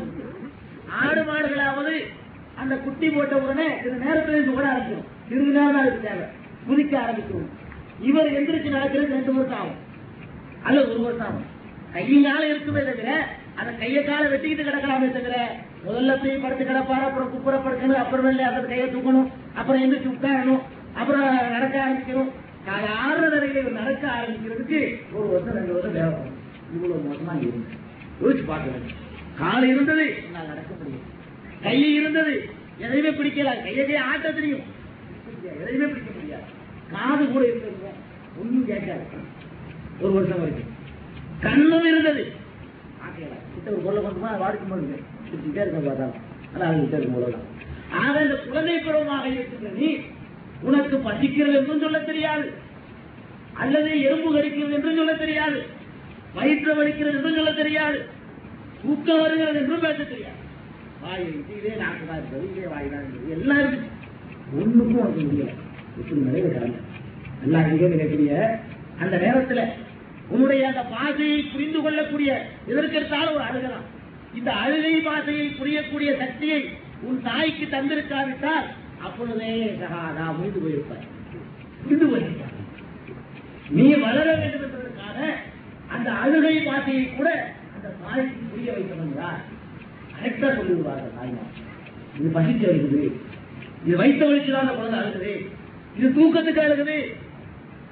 எந்த பல்கலைக்கழகத்தில் இந்த பாடத்தை அந்த தாய்மார்கள் படித்தாங்க? யார் இந்த பாடத்தை படித்துக் கொடுத்தது? நீ வாய் திறந்து பேச முடியாத நேரத்தில் கூட அந்த ரஹ்மான் அந்த வாசியை புரிய வைத்திருக்கிறார். வாய் திறந்து கேட்டா தரமாட்டானா? கேட்க மாட்டான். வறுமை நிப்பாட்டி பாவி வறுமையில இந்த கேள்வி கேட்பான்.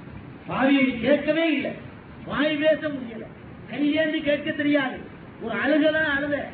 அதை பொறுக்காத நான் ரஹ்மான் உன் தாய்க்கு அந்த பாஷையை புரிய வைத்து உனக்கு வேண்டிய உணவை அவள் மார்பகத்திலே சுரக்க வைத்து உடனடியாக உன் பசியை தீர்த்தேனே. பாவி என்னை மறந்துவிட்டு கேட்டால் தராதவன் என்று என்னை கொடுமைக்காரனாக நினைத்துக் கொண்டு வேறு இடங்களை நோக்கி ஓடுகிறாய் என்று அல்லா கேட்க மாட்டானா?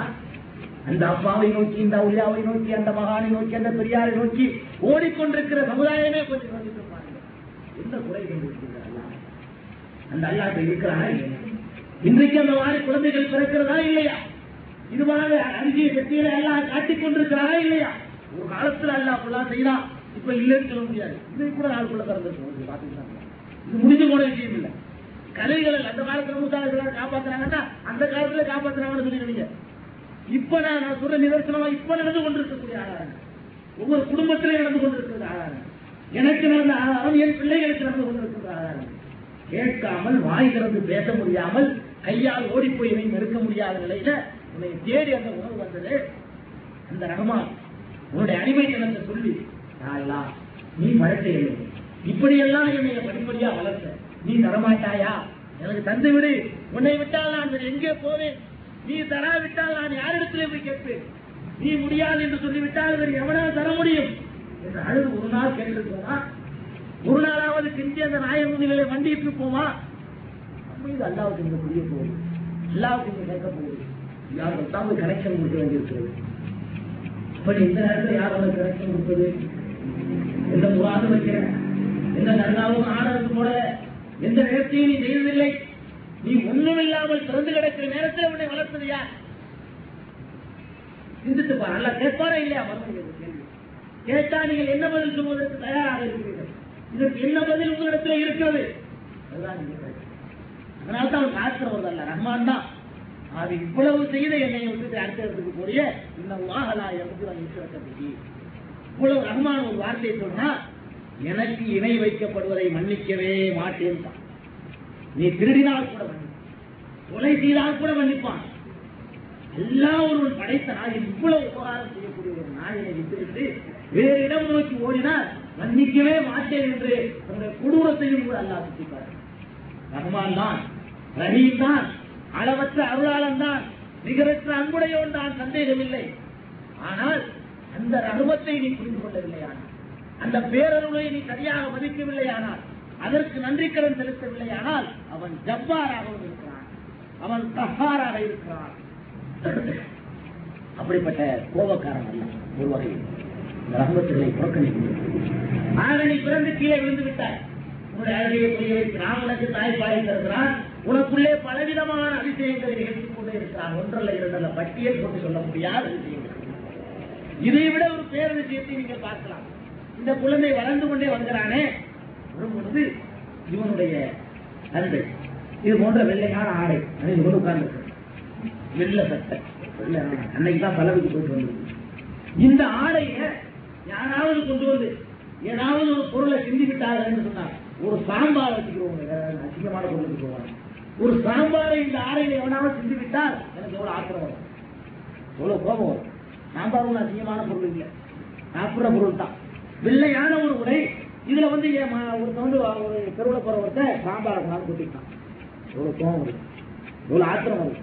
இதுதான் மனிதனுடைய இயல்பு. அறிவு அதான் சொல்லுது, இது வெள்ள ஆடை, இது வீணாகக்கூடாது, இதை வீணாக்கணும், நம்ம சும்மா விடக்கூடாது. சக்தி உள்ளவனாக இருந்தா ஓங்கிட்டு ஆராய்ந்துடுவான், இல்லைன்னு சொன்னா திட்டுவான். சின்னவனாக இருந்தாலும் ஒரு மனசுக்குள்ளையாவது ஓங்கிட்டு பாதிங்களா செஞ்சுட்டு போறாங்க, எழுதிட்டு போறாங்க. ஆக உடனடியாக மனிதன் அதிருப்திப்படுவான். இது போன்ற காரியங்களுக்கு அவன் மடியில அவன் பெற்ற பிள்ளைய வச்சிருக்கான், மரத்தை கழிஞ்சிருக்கான். அந்த குழந்தை அவனுடைய அதே வெள்ள ஆடையில, அதே வெண்மையான சட்டையில மலை ஜலத்தை ஓங்கி அடைவானா. அடுத்தவன் சாதாரண சாம்பார கருவர் வச்சுட்டாங்க, அங்கிட்டு கண்டைக்கு போயிட்டு வந்தவன் அதை விட அசிங்க மலம், நாற்றம் எடுத்த மலம். அந்த மலத்தை இந்த ஆடையிலே கணிந்து விடும் பொழுது கூட பிரித்துக் கொண்டு மனைவியை கூப்பிட்டு சொல்லுவான், உள்ள செய்யற வேலையை பத்தியான்னு பிரித்துக் கொண்டு போய் நாலு சட்டையை மாத்திக்கணும். அப்ப இவருடைய அறிவை அங்கே அடகு வைக்க செய்தது யார்? என்னுடைய ஆடை அசிங்கமாகிவிட்டால் எனக்கு ஆத்திரம் வரும். இது இயல்பு, என்னுடைய இயல்பு. என் இயல்பை கூட மாற்றியது யார்? இவன் வளர வேண்டும் என்பதற்காக அந்த அறிவை அடவெடுக்கிறான். அல்ல வேலை செய்யாத அறிவு. அன்பு என்ற நேரத்தில் அறிவு அடமானமாக ஆக வேண்டி இருக்கிறதை வளர்வதற்காக இவன் வளர வேண்டும், இந்த குழந்தை படிப்படியாக உருவாக வேண்டும் என்பதற்காக அதை நடத்த பாருங்க. எப்ப அந்த வேலையா இவர் வந்து அக்கா மயில மழை வைக்கிறார், ஒத்துக்குருவாரா? வளர்ந்துட்டாரு, இப்ப தேவையில்லை, இப்ப அறிஞ்சிருவாரு இல்லையா? அப்ப எந்த காலம் வரைக்கும் பொறுத்துக்கிறான்? ஒரு அறிவு எந்த காலம் வரைக்கும் அடகு வைக்கப்படுது? இந்த குழந்தை வளர்ற காலம் வரைக்கும் தான். இவன் அடிச்சா தாங்க மாட்டான். இந்த வளர நேரத்தில் அடிக்க விட்டுறக்கூடாது. இவன் அறிவை அடகு வச்சு ஆகணும். அன்பு வந்து அந்த அறிவை மறைக்கணும். இவ்வளவு ஏற்பாடு இயற்கையா? இயற்கையாங்க. இது ஒரு சக்தி இருந்து செய்யலையா இந்த காரியத்தை? ஒரு பேராற்றல் மிக்கவர் இருந்து இதை நடத்தி கொண்டிருக்கலையா? இந்த குழந்தை வளர வேண்டியதற்காக இதை நீ கேட்டதில்லை, நீ ஆசைகள் இல்லை. யாருலா எங்க அத்தாவுடைய கையில நான் மனங்கரித்து விட்டால் என்னை அடிக்காம பார்த்துக்கொள். யாராவது வாசிங்களா கை குழந்தையா இருக்கும்போது? இல்ல. அல்ல எந்த அவளையாவது அழைத்து கேட்டிருக்கிறீங்களா? இல்ல. கேட்காமல் இருந்து கூட அந்த நாயன் மனசையே வாஷ் பண்ணிடுறாங்க. பிரெயின் வாஷ், மூளையை செலவு பண்ணிடுவாங்க. ஒவ்வொரு தந்தையும் அந்த இடத்துல செலவு செய்யப்படும். ஒவ்வொரு பெற்ற தகப்பனுடைய மூளையும் அங்கே செலவு செய்யப்படுகிறது. ஒவ்வொரு பகுத்தறிவு உள்ளவருடைய பகுத்தறிவும் அங்கே அடகு வைக்கப்படுகிறது. எவ்வளவு பெரிய சிந்தனையாளரும் இந்த இடத்திலே நம்முடைய சிந்தனையை தூக்கி வைத்து விடுகிறார். ஆடை அசிங்கமாக போனவர்கள் தெரியவில்லை, அன்பு அதை மறைக்கிறது. இந்த வேலையை செய்வது இந்த குழந்தை வளர வேண்டும் என்பதற்காக, அல்லாஹ் எங்கே இருக்கிறான் என்று கேட்க வேண்டும் என்பதற்காக. எல்லாம் கேட்கிறோம் உருவாகிறானா இல்லையா? இவனெல்லாம் வளர வேண்டும் என்பதற்காக அந்த ரஹ்மான் செய்யக்கூடிய மிகப்பெரிய கருணை, அந்த அளவற்ற அருளாளன் செய்யக்கூடிய ஒரு மாபெரும் பேரருள் அதை கூட இப்ப இருக்கு. குழந்தைகளுக்கு யாவும் இல்லாம போயிடும். சின்ன பிள்ளைகளும் யாருக்கும் யாவும் இருக்குன்னு சொல்லலாம். சரி வேணாம். இப்ப நீங்களே பாருங்க, உங்களுக்குள்ளே பாருங்க. இப்ப நீங்களே செஞ்சுக்கலாம். அதான் கடந்த கால சமாச்சாரம் இருக்க முடியாது. கண்ணை எடுத்துக்கொள்ளுது அல்ல, அதை கூட புதிய நியமத்தை சொல்லித்தாங்க. அலம் நஜஅல் லஹு ஐனைன் வலிசானன் வஷஃபத்தைன் வஹதைனாஹுன் நஜ்தைன் வலக்தஹமல் லஹவா. அலம் நஜஅல் லஹு ஐனைன், மனிதா உனக்கு 2 கண்களை நாம் தரவில்லையா? 2 கண்களை நாம் உனக்கு தரவில்லையா? அல்லாஹ் இருக்கிறார். கண்கள் ஒரு பெரிய விஷயமா இருக்கு நினைக்கிறேன். இந்த கண்ணை பற்றி கொஞ்சம் ஆராய்ச்சி செய்து பாருங்கள். 2 கண்ணையும் அப்படியே தோண்டி எடுத்து நிறுத்தா கூட 50 கிராம் தேராது. 50 கிராம் கூட எடை இருக்காது. அவ்வளவுதான் இந்த கண்ணுடைய எடை. ஒரு கதை நரம்புகளால் சுற்றப்பட்ட ஒரு கதை துண்டு, அவ்வளவுதான். அது ஒரு இறச்சி துண்டு இந்த கண்ணு என்பது. அதனாலதான் ஆட்டுக்கள் வாங்கி சாப்பிட்டுருக்கீங்களா இல்லையா? அது ஒரு இறச்சி துண்டு, நல்லா தெரியும். கண்ணையும் சாப்பிடுறாங்க, அனுமதி இருக்குது. ஆக இந்த கண்ணு என்பது மனிதனுக்கு ஆட்டுக்கு எல்லாம் ஒரே மாதிரி தான் இருக்கிறது. இந்த 50 கிராம் கூட இல்லாத ஒரு 25 கிராம் இருக்கக்கூடிய இந்த கதை துண்டுக்குள்ள இவ்வளவு பெரிய சக்தியை வச்சிருக்காங்க. இவர் அண்ணன், இவர் தம்பி, இவர் அக்கா, இவர் அம்மா, இவர் தங்கச்சி, இவ்வளவு வித்தியாசப்படுத்திட்டாங்க. கூட்டு பேருக்கு ஒன்றும் வித்தியாசம் கிடையாது. குருடனாக இருந்தால், கண்ணு இல்லாமல் இருந்தால், அத்தா இப்படி இருப்பார், அம்மா இப்படி இருப்பார் சொல்லவே முடியாது. இவர் வயசானவர், இவர் வயசு குறைஞ்சவர், கண்ணுதான் தெரியும். இவர் பெரியவர், இவர் சின்னவர், கண்ணுதான் தெரியும். இது பச்சை, இது கருப்பு, இது மஞ்சள், இது வெள்ளை, கண்ணுதான் தெரியும். ஆக பலவிதமான உயரமானது, கட்டையானது, ஆக பலவிதமான வித்தியாசங்களை புரிந்து கொள்வதற்கு இந்த சின்ன ஒரு பொருள். அந்த கண்ணுல கூட அந்த கருவிழிக்குள்ள இருக்கக்கூடிய ஒரு சிறுபகுதி தான் பார்ப்பதற்கு பயன்படக்கூடிய லென்ஸ். இதெல்லாம் ஒரு பாதுகாப்புக்காக இருக்கு. ஆக அந்த சின்ன ஒரு பகுதிக்குள்ள இவ்வளவு பெரிய அறிவு. 15 வருஷத்துக்கு பிறகு இவரை நான் பார்த்தா கூட இந்த கமாலில் சோமா இருக்கிறான்னு கேட்டேன். இப்ப பார்க்கிறேன் இல்லையா, இத போட்டோ எடுத்து அப்படியே இணையத்துல பதிவு பண்ணி வச்சுக்கிறது. 15 வருஷத்துக்கு பிறகு மறுபடி பார்த்தோம்னா அடுத்த ஒரு பிளான் 2 ஒப்பிட்டு பார்த்து அந்த போட்டோவை இவரு கமாலின் ஆளு இவ்வளவு வேணும். எந்த கேமராவில் எந்த பிலிம் வச்சிருக்காங்களா? ஒரு பிலிம் கிடையாது. பார்ப்பதையெல்லாம் அப்படியே பிளாஷ் பண்ணி பண்ணி பண்ணி பண்ணி இதயத்துல பாதுகாத்து வைத்துக் கொண்டே இருக்கிறது. ஒரு காலத்தில் இந்த பிலிம் தீர்வதை சாவும் போதுதான் முடியும். அது வரைக்கும் பார்க்கிறதையெல்லாம் படம் பிடித்து வைத்துக் கொள்ளக்கூடிய இந்த வல்லமை அந்த சின்ன பெரிய பொருளுக்குள்ள இருக்கிறது என்றால் உயர்த்தி பார்த்துக்கிறீங்களா? அந்த கண்ணுடைய நேமத், அந்த கண் என்ற ஒரு பொருளுடைய அருப்புடையை பற்றி என்றாவது ஆராய்ந்து பார்த்திருக்கிறோமா? காசு தரவில்லை, எனக்கு பணம் இல்லை, ஒரு பெரிய வீடு கட்டிட்டாரு, எனக்கு பிஸியா இருக்குது, இந்த அல்லாஹ் ஒண்ணுமே தரமாட்டேன் என்கிறானே, இதெல்லாம் அல்லாஹ் பத்தி போற சொல்லிடலாம். இவனுக்குள்ள இருக்கிறது பெரிய நேமத்துகளை எண்ணி கூட பார்ப்பதில்லை. அப்படியே சொல்ல அம்பல் இன்சானும் இதா மபுத்தலாகும் கதற அலை இருத்தவும் ரப்பி அகானன். இந்த மனிதன் இருக்கிறானே, அவனை அல்லாஹ் சோதித்து அவனுடைய ரிஸ்கிலே கொஞ்சம் குறைவை ஏற்படுத்தி விட்டால் எப்பூர் ரப்பி அகானன், என் இறைவனை அவமானப்படுத்தி விட்டானே, ஏழையாக்கி விட்டானே, அவனை பணக்காரனாக்கி விட்டானே என்று இந்த நன்றி கெட்ட மனிதன் சொல்கிறான். நீ கோடி கோடியாக இருக்கின்ற செல்வத்தை ஒரு புறம் வைத்துக் கொள், உன்னுடைய கண்ணை ஒரு புறம் வைத்துக் கொள், எது மதிப்பு? உன்னுடைய 2 கண்களும் பறிக்கப்பட்டுவிடும். இல்லாவிட்டால் இந்த 1 கோடி ரூபாய் சொத்தையும் விலையாகத்தான் என்று கேட்டால் ஒருவன் கண்தான் எனக்கு வேண்டும், இந்த 1 கோடி ரூபாய் சொத்து வேண்டியதில்லை என்று சொல்லுகிறான். அவ்வளவு மதிப்பு. பல கோடி ரூபாய்களுக்கு பெருமானம் உள்ளது இந்த கண். இன்னும் சொல்ல போனால் பெருமதியே இல்லாத இந்த கண். எந்த சொத்துக்களாலும் இதற்கு பெருமதி போடவே முடியாது. இவ்வளவு பெரும் பாக்கியம். எத்தனை பேர் கோடீஸ்வரனாக இருப்பான், அவன் கண்ணிலே பார்வையை எல்லாம் வைத்திருக்கிறான். பார்வை வேண்டுமே, அத்தாவை புரிந்து கொள்ள வேண்டும், அம்மாவை புரிந்து கொள்ள வேண்டும், மனைவியும் தந்தையும் எப்படி இருப்பார்கள் என்பதை வித்தியாசப்படுத்த வேண்டும் என்றெல்லாம் ஆசைப்படுவான், கும்பிடுவான். அந்த பாக்கியம் அவனுக்கு இல்லை. இந்த கண் எவ்வளவு பெரிய பாக்கியம் என்றால் யோசித்து பார்த்திருக்கிறோமா? கண்ணுடைய பாக்கியத்தை, அவசியத்தை, தேவையை நீங்கள் தெரிந்து கொள்வதாக இருந்தால் ஒரு வைராக்கியத்திற்காக நாளை காலையில இருந்து இரவு வரைக்கும் கண்ணை மூடிக்கொண்டே இருப்பார்கள். முழு வாழ்க்கை நடத்தி பாருங்கள், கண்ணுடைய மதிப்பு. அது இல்லை என்று சொன்னால் எத்தனை முறை காலை வைத்துக் கொள்கிறீர்கள், எத்தனை முறை கீழே விடுகிறீர்கள், எவ்வளவு பெரிய கஷ்டத்திற்கு ஆளாகிறீர்கள், எத்தனை பேர் அடையாளம் கண்டு கொள்ளாமல் தடுமாறுகிறீர்கள். அவ்வளவு விஷயம் தெரியும். ஒரு கண்ணில் அவ்வளவு பெரிய சமாச்சாரம். இதெல்லாம் இவனுக்கு நியமத்தா தெரியவே இல்லை. அற்ப பொருள் இன்னைக்கு இருக்கு, நாளைக்கு அழிஞ்சு போயிடணும். அவர் பணக்காரனா இருக்காரு, கோடீஸ்வரனா இருக்காரு, சக்கரை வியாதி, ஒண்ணு சாப்பிட முடியாது. நீ எல்லாம் சாப்பிட முடியாது. உடல் எல்லாம் அமைச்சிருக்க அமைச்சிருக்கையா? மாற்றி மாற்றி எல்லாம் வச்சிருப்பான். எல்லாத்தையும் முழுமையா யாருக்கு கொடுத்ததில்ல, நல்லா புரிஞ்சுக்கணும். காசு பணத்தை கொடுத்தாங்க ஏதாவது கூலா வச்சுக்கலாம், பிள்ளை எல்லாம் வாங்கிக்கலாம். அல்ல காசு பணத்தை நிறைய கொடுத்து சக்கரை வியாதி சிஞ்சாவது வாங்கிக்கலாம். பேரு தான் பெருமைக்கு வீடு தான் இருக்கும், இருக்கா? அது சாப்பிட முடியாது. சக்கரை கேப்ப கூழ் சாப்பிடு, கேழ்வரகு தான் சாப்பிடணும், அல்லது இதுதான் சாப்பிடணும், சக்கரை சாப்பிடாது, பெரிய சாப்பிடாது, எனக்கு கொலஸ்ட்ரால், அது அழுந்துடாது, ஏதாவது சொல்லிக்குவோம். ஆக மனிதர்களால் கட்டுப்படுத்தப்பட்டு இவ்வளவு வைத்திருப்பான். அந்த கூட என்கிட்ட ஒண்ணுமில்லாம இருக்குது. ஆனா அது நினைச்சா பிரியாணி சாப்பிட முடியாது.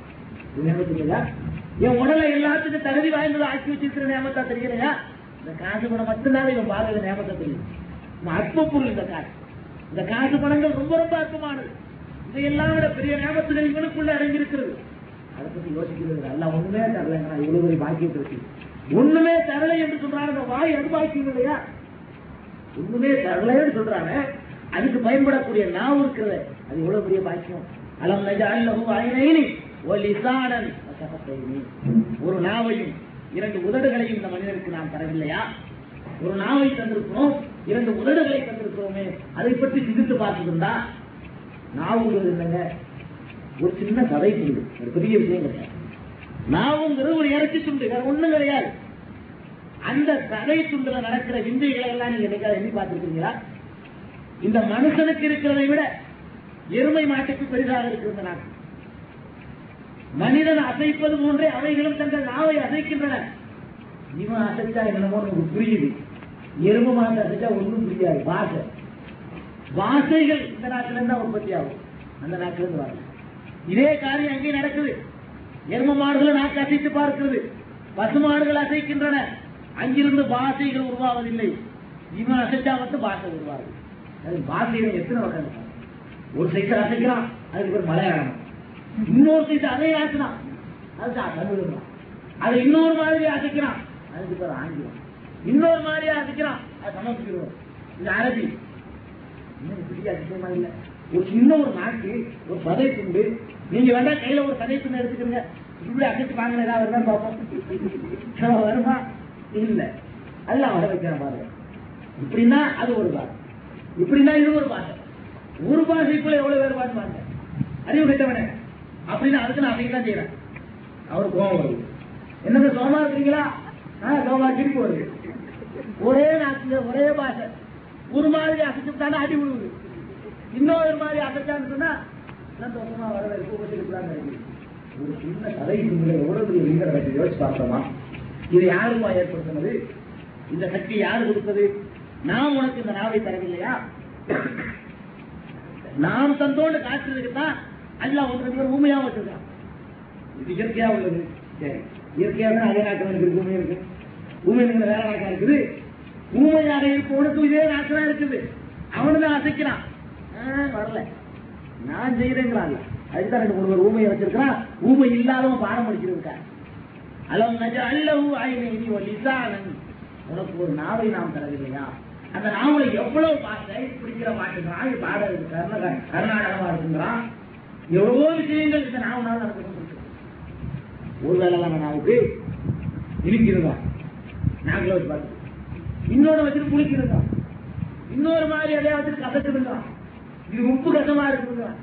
இன்னொரு ஒரு நாக்கு ஒரு சாதாரண ஒரு சதை துண்டு, அதுல எத்தனை வண்ணங்கள், எத்தனை சுவைகளை ஏற்படுத்துகிறான், எத்தனை மொழிகளை பிறப்பிக்கின்றான், அந்த மொழிகளுக்குள்ள எத்தனை விதமான வார்த்தைகளை உருவாக்குகின்றான்.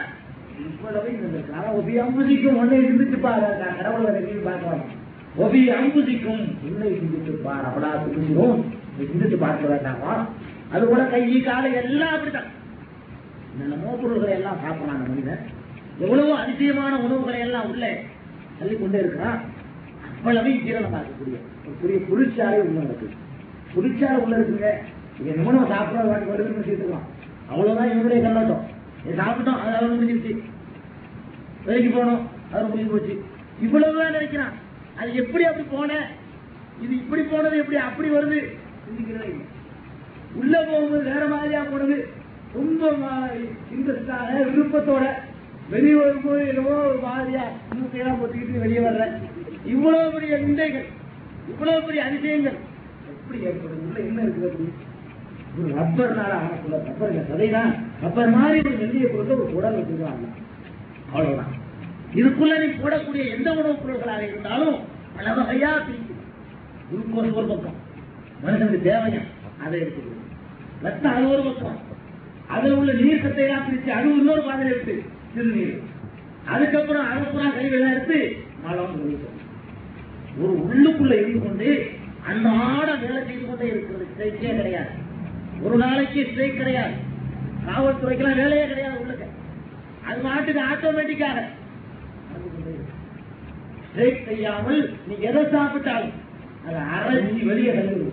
சும்மா அரைச்சி தள்ளுவதோடு நிற்கவில்லை, அரைத்து வெளியே தள்ளுவதோடு நிற்கவில்லை. அதுல என்ன தேவையோ அதை அப்படியே பிரிச்சு எடுக்கிறது. இவ்வளவு பெரிய ரசாயனம் என்ன வச்சிருக்கிறாள் அப்படி சாதாரண குடலுங்க. இதுக்குள்ள இவ்வளவு பெரிய ஐக்கியங்களை எல்லாம் வைத்து கொஞ்சம் சிரிச்சு பாரு. 3 நாளைக்கு சாப்பிட வெளியே வரல, என்ன ஆயுதம் இருக்கிற வேலையை நிப்பாட்டி 3 நாளாக வெளிக்கு வரலன்னா கொண்டு போக வேண்டியது ஆஸ்பத்திரிக்கு. அப்ப இதையெல்லாம் முறையாக சரியாக வெளியே கொண்டு வர்றீங்க.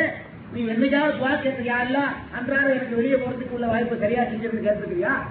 கேட்காமலே கேட்காமலே நீ வேற யார்கிட்ட போய் கேட்டா அவன் நடத்திக்கிட்டா இருக்கான் அந்த காரியம். எவ்வளவு பெரிய ரஹ்மான். நீ நல்லா வாழணுங்கிறதுக்காக, நீ நல்லபடியா இருக்க வேண்டும் என்பதற்காக அவன் செய்திருக்கின்ற அருட்குறைகள், அவனுடைய உபகாரங்கள், அதையெல்லாம் ஒரு மனிதன் மறந்தான்னு சொன்னா அவன மாதிரி நன்றி கேட்டவன் யாருமே கிடையாது. ஒரு 8 நாளுக்கு ஒரு டீ வாங்கி கொடுக்குற ஒரு ஆளுக்கு அவர் என்னைய கண்டவங்க சிரிக்கிறார், நன்றி கடன் வைக்கிறார். ஒரு 5 ரூபாய்க்கு ஏதாவது செய்து விட்டால் எந்திரிச்சு நிற்கிறார். ஒரு 10 ரூபாய்க்கு செய்து விட்டால் சொன்ன விலைக்கு தயாரா இருக்கிறார். 10 ரூபாய் அற்ப காசுக்காக அவன் என்ன சொன்னாலும் செய்யறதுக்கு இந்த மனசை தயாரா இருக்கான். இவ்வளவு உபகாரம் ஒண்ணு பாக்கி இல்லை. வளர்ந்த விதம், இந்த சுவாசிக்கிற காற்று ஒண்ணு போதுமே. காற்று இல்லைன்னா மனுஷன் வாழவே முடியாது. அந்த காற்றை கடையில் வாங்கும்படி கூட எல்லாம் வைக்கல.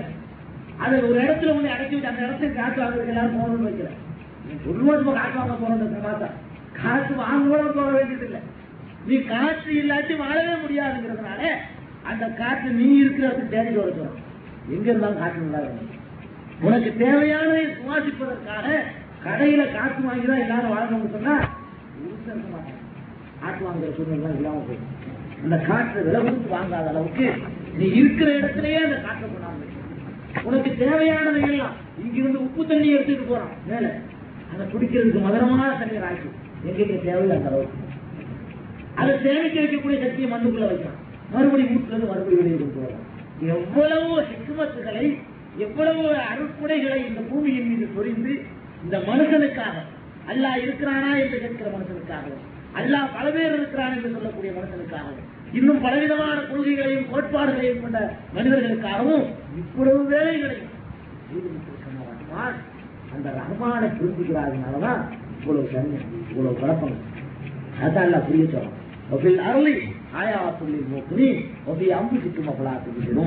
இந்த பரந்த பார்வை பாருங்கள், சிந்தித்து பாருங்கள், உங்களுக்குள்ளே சிந்தித்து பாருங்கள். சிந்திக்க மாட்டீர்களா, சிந்திக்க மாட்டீர்களா என்று வல்லநாயகன் அல்லாஹ் கேட்கிறான். இப்படிப்பட்ட அளவற்ற அல்லாஹ், நிகரற்ற பேரன்புடையவனவர் அந்த நாயன் தான் சொல்லுகிறான். எல்லா கோட்பாடுகளையும் தவறு என்று சொல்வதற்கு அந்த சூரத்துல் இக்லாஸிலே குறிப்பிடுகிறான். குல் ஹுவல்லாஹு அஹத். நபியே, பகிரங்கமாக, தெளிவாக, துணிவாக உலக மக்கள் அனைவருக்கும் சேர்த்து சொல்லுங்கள். முஸ்லிம்களுக்கு மட்டுமல்ல, உலக மாந்தர் அனைவருக்கும் சொல்லுங்கள்.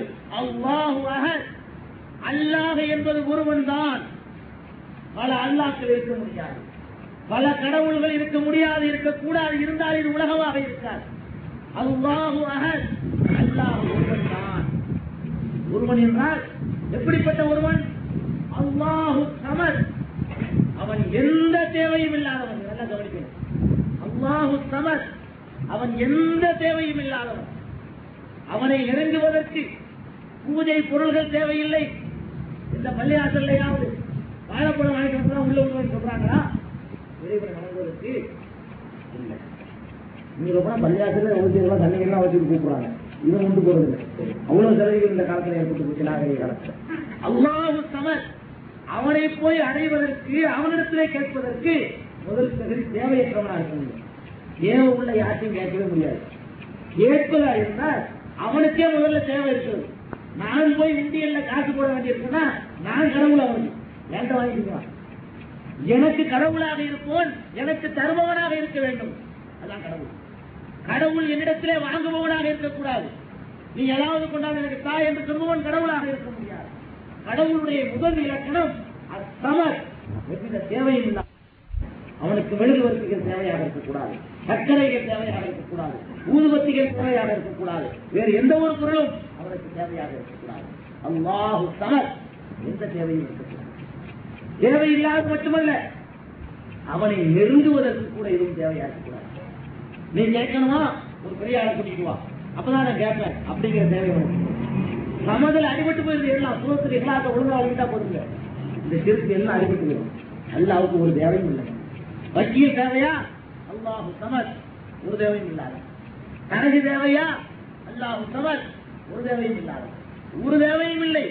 நீ எங்கிருந்து அழைத்தாலும், எவ்வளவு அழைத்தாலும், என்ன பாட்டில் அழைத்தாலும் அவளும் அவனுக்கு புரியும். இது வேற இடத்துல தெளிவாக சொன்னான். இதா சாலக இபாதி அன்னி பயிர்னி கரீப். என்னுடைய அடியார்கள் என்னை பற்றி நபியை உங்களிடத்திலே கேட்டார்களே, ஆனால் அவர்களுக்கு சொல்லுங்கள், பயிர்னி கரீப், நான் ரொம்ப அருகிலே இருக்கிறேன், ரொம்ப அருகிலே இருக்கிறேன்.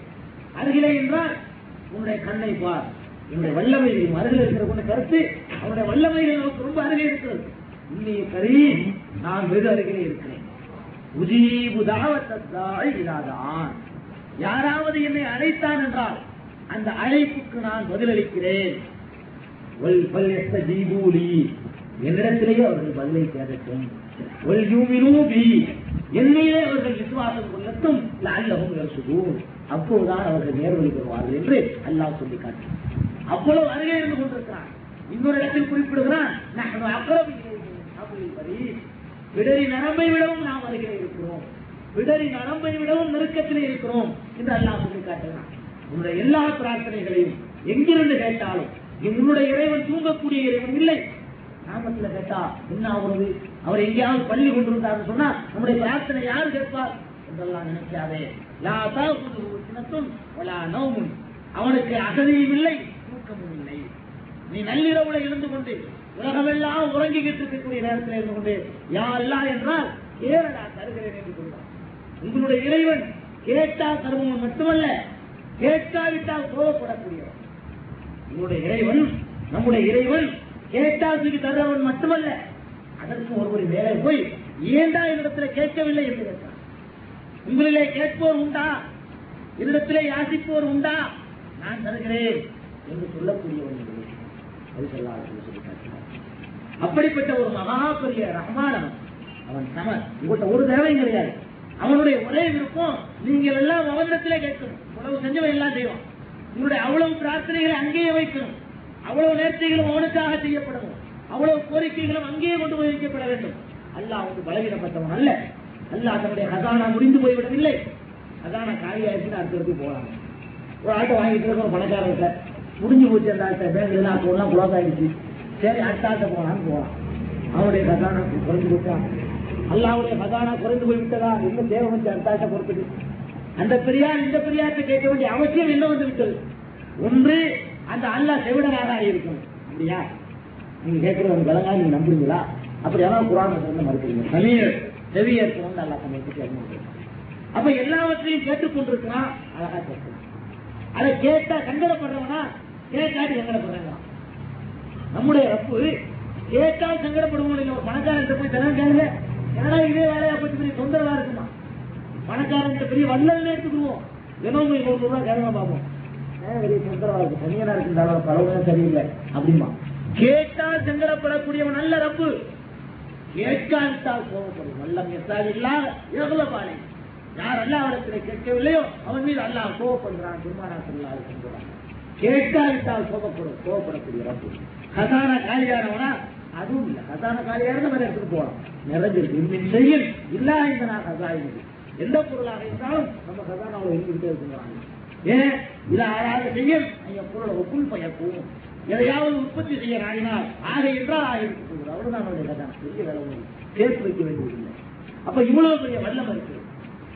சரி, அந்த காரியத்தை அவன் மட்டும் நடத்தி காட்டுறதுக்கு பலம் இல்லாதவனா இருக்கிறானா? இன்னொரு ஆள் கொலைக்கு சேர்த்துக்கிறதுக்கு அதுவும் இல்லை. கேட்கிறான் அல்லாஹ் அல்லாத வேறு பல சக்திகளை சொல்லி நபியை உண்மை பயமுறுத்துகிறார்கள். அல்லாஹ் கேட்கிறான், அந்த பெரியார் இப்படி செய்து விடுவார், எங்க கடவுள் இப்படி செய்துவிடும், அந்த பெரியார் உங்களை சும்மா விட மாட்டார், அப்படியெல்லாம் பயமுறுத்துகிறார்கள். அல்லாஹ் அல்லாத தெய்வங்களை சொல்லி, பெரியார்களை சொல்லி, அந்த சக்திகளை சொல்லி பயமுறுத்துகிறார்கள். தன்னுடைய அடியானுக்கு அல்லாஹ் போதாதா? அல்லாஹ் கேட்கிறான். தன்னுடைய அடியானுக்கு, என்னுடைய அடிமைக்கு அல்லாஹ்வாகிய நான் போதாதா? நான் மட்டும் அவன் தேவை நிறைவு செய்ய மாட்டேனா? இதற்கு ஒரு சுத்தி இல்லாமல் போய்விட்டதா? அல்லாஹ் அழகா கேட்கிறாங்க. அவன் போதும். எவ்வளவு தூரம் கடிதங்கள்ல கூட தாய்மார்கள் தவறுகளை எழுதிட்டு இருக்கிறாங்க. தவறுகளை விளக்கி இல்லை. அல்லாஹ் போதுமானவன், கடிதம் முடிக்கும் போது எல்லாவற்றுக்கும் அல்லாஹ் போதுமானவன், இங்க போதுமானவன். போதும் என்று சொன்னால் நாகூரை நோக்கி உங்கள் கால்கள் ஏன் நடக்கிறது? ஏர்வாடியை நோக்கி பயணம் ஏன்? அல்லாஹ் போதவில்லை. உங்கள் நம்பிக்கை பிறகு அல்லாஹ் பத்தல. ஒருத்தன் போதும்னு அட்டவன் எங்க போகணும்? அவனை எல்லா தேவையும் நிறைவேற்றுவதற்கு அவன் போதுமானவன் என்று சொல்லிவிட்டு போதாது என்று உங்களுடைய காரியங்கள் புறாமல் இருக்கிறது. அவன் போதும், எதை தருவதற்கு போதும், எப்போது கேட்டாலும் தருவதற்கு அவன் போதும். அவனை தவிர யாரிடத்திலையும் இந்த கை உயராது. இப்படித்தான் நபி ஸல்லல்லாஹு அலைஹி வஸல்லம் அவர்கள் தன் வாழ்நாள் முழுவதும் வாழ்ந்தார்கள். மனித படைப்புகளிலேயே மிகச்சிறந்த படைப்பு, மனித படைப்பு அல்ல, உலகத்து படைப்புகளிலேயே மிகச்சிறந்த படைப்பு பெருமானார் ஸல்லல்லாஹு அலைஹி வஸல்லம் அவர்கள். அந்த நபி ஸல்லல்லாஹு அலைஹி வஸல்லம் அவர்கள் நம்முடைய திருப்புவா வந்து விட்டால் கூட யாரெல்லாம் இதை தைப்பதற்கு உள்ள ஆற்றல் கூட எங்களிடத்திலே சொந்தமாக கிடையாது. நான் தைக்கிறேன், நீ துணை செய் என்று பிரார்த்தனை செய்துவிட்டு செய்யக்கூடிய அளவிற்கு தான் ரஹ்மானுடைய கருணையை எதிர்பார்த்திருக்கிறாங்க. இது சாதாரணமாக நம்ம செஞ்சுட்டு போயிடலாம். அப்படிப்பட்ட ஒரு சமுதாயம் உருவாக வேண்டும் என்பதற்குத்தான் பெருமானார் ஸல்லல்லாஹு அலைஹி வஸல்லம் பாடுபட்டார். சின்ன ஒரு சேவையாக இருந்தாலும் அந்த ஒரே ஒரு சட்டம் மட்டும், உன் தலை அவன் முன்னிலையில் மட்டும்தான் சாய வேண்டும், யார் முன்னிலையிலும் சாயக்கூடாது, எந்த சக்திக்கும் மாற்றக்கூடாது. அல்லாஹ் ஒருவன் என்ற சக்தியை தவிர மனிதர்கள் யார் முன்னிலையிலும் இந்த தடை குனியவே கூடாது என்ற அடிப்படை கொள்கையை தான் பெருமானார் ஸல்லல்லாஹு அலைஹி வஸல்லம் அவர்களும் போட்டுவிட்டு சென்றார். அந்த நிலை வர வேண்டும். காரணம் அல்லாஹ் சமத், அவன் ஒரு தேவையும் இல்லாத, ஒரு தேவையும் உனக்கு தருவதற்காகவே இருக்கிறான். இல்லாமல் ஏறி அவன் யாரையும் தரவில்லை. அவனுக்கு புள்ள புத்திலாம் கிடையாது. மனைவி இருந்தாலும் மத்தகத சாஹிபத்தன் வலா வலதா, அவனுக்கு மனைவியும் இல்லை, பிள்ளைகளும் இல்லை என்று இன்னொரு சொல்லியிருக்கான். லம் ஏறி அவன் பிள்ளைகளை பிள்ளை கற்றால் வீட்டில் கடவுள்கிட்ட பாரபட்சம், கடவுள் தன்மைக்கு அப்படி இருக்கக்கூடாது. முதல்ல கடவுள் நம்மகிட்ட வாங்குறவரா இருக்கக்கூடாது. கடவுள் அல்லாஹுவாக ஒருத்தனா தான் இருக்கணும். அந்த கடவுளுடைய இரண்டாவது அம்சம் நம்ம கிட்ட கேட்கிறவனா இருக்கக்கூடாது, நமதா இருக்கணும். நமதாக எந்த தேவையும் இல்லாதவனா இருக்கணும். இது மாதிரி கொண்டு வந்தா தான், ஒரு ஆளை பிடிச்சிட்டு வந்தா தான் நான் கேட்குவேன், நீயா வந்தா கேட்க மாட்டேன்னு சொல்லக்கூடாது. அல்லது வாழைப்பழம் வாங்கிட்டு வந்தா தான் நான் ஏற்றுக்கிறேன்னு சொல்லக்கூடாது. அவன் சமதாக இருக்க வேண்டும். நமக்கு தரவன் தான் கடவுள். மூணாவது கடவுளுக்குரிய கோட்பாடு லம் எலிட், இருந்தா புள்ள குட்டிக்கு சலுகை செய்வான், அவனுக்கு கொஞ்சம் ரொம்ப கொடுத்து பார்ப்பான், மற்றவங்களுக்கு கம்மியாக கொடுத்து பார்ப்பான், அவன் பிள்ளைகளுக்கு கொஞ்சம் பாரபட்சம் காட்ட வேண்டி வந்துடும். இது சாதாரண மனித நிலைக்கு இறங்கி போயிடுவான். அவன் கடவுளுக்கு லாயக்கே இல்லை.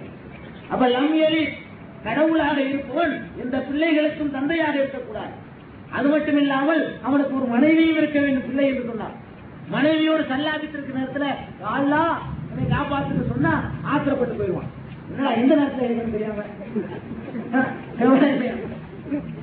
ஆக அந்த மாதிரி கடவுள்னு சொன்னா மனைவியா இருந்தா அந்த நேரத்தில் ஒரே ஒரு அடியான் இருந்து பேசலாம். ஒரு எறும்புடைய தேவை நிறைவேற்ற வேண்டி இருக்கும். ஒரு எறும்புடைய பசியை நீக்குவதற்கு அந்த ரஹ்மானுடைய கவனம் தேவை இருந்து கொண்டிருக்கும். இவபாட்டுக்கு கொண்டாடி இப்படியோட கல்லாவும் பண்ணி இருந்தான்னா யார் வந்து கவனிக்கிறது? அவனுக்கு ஒன்றும் கிடையாது. லம் எலிட், அவனுக்கு புள்ள குட்டி கிடையாது. இன்னொரு நீ கவனிக்கணும், புள்ள குட்டி யாருக்கு தேவை தெரியுமா? அவன் முடிஞ்சிடணும், வாரிக்கிறதுனா தான் புள்ள குட்டிக்கு ஆசைப்படுவான். இப்ப நான் புள்ள குட்டிக்கு ஆசைப்படுறது என்ன? இவ்வளவு கஷ்டப்பட்டோம், நம்ம போயிடுவோம், நமக்கு பிறகு நம்ம மத்த புள்ள ஒன்று வாரிக்கா வரணும்னு நினைக்கிறோம். சாவே இல்லை, ஒருத்தர் புள்ள தர மாட்டான். கற்பனை பண்ணி பாருங்க, உங்களுக்கு யாருக்கு மௌத்து இல்லை, இப்படியே எல்லாரும் இருப்பீங்கன்னா யாராவது புள்ள பெற விரும்புவீங்களா? அவனுக்கு ஒரு போட்டு அடிக்க வேண்டியிருக்கு. நம்ம வயசுக்காக ஆயிடுவோம், நம்மளை கவனிக்கிறதுக்கு ஆள் வேணும். இதுக்கு தான் பிள்ளை பெறலாம். பிள்ளை பெறதுக்கு என்ன தடவை அவனுக்கு செஞ்சுட்டு தான் வேலையை பார்ப்பான். மௌத்து இல்லைன்னு சொன்னா இப்படியே நம்ம இருப்போம் அப்படின்னு வந்துருச்சுன்னு சொன்னா பிரச்சனையே இருக்காது. பிள்ளைய ஆசைப்படவே மாட்டான். அப்ப யாரு அறிவை எதிர்பார்த்து காத்திருக்கிறானோ அவனுக்கு தான் பிள்ளை விட்டு தேவைப்படும். அவதான் எப்பவும் இருக்க போறான ரஹ்மான்.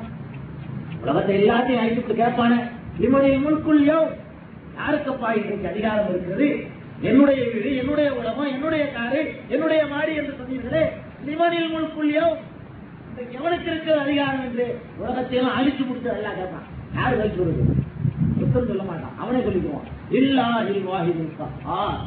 இந்த அகில உலகங்களுக்கும் அதிபதியாகிய அண்ணன் தனியனாகிய எனக்குத்தான் உள்ளது அவ்வளவும் என்று சொல்லுவான். அல்லாஹ் அவன் அழியாதவன்.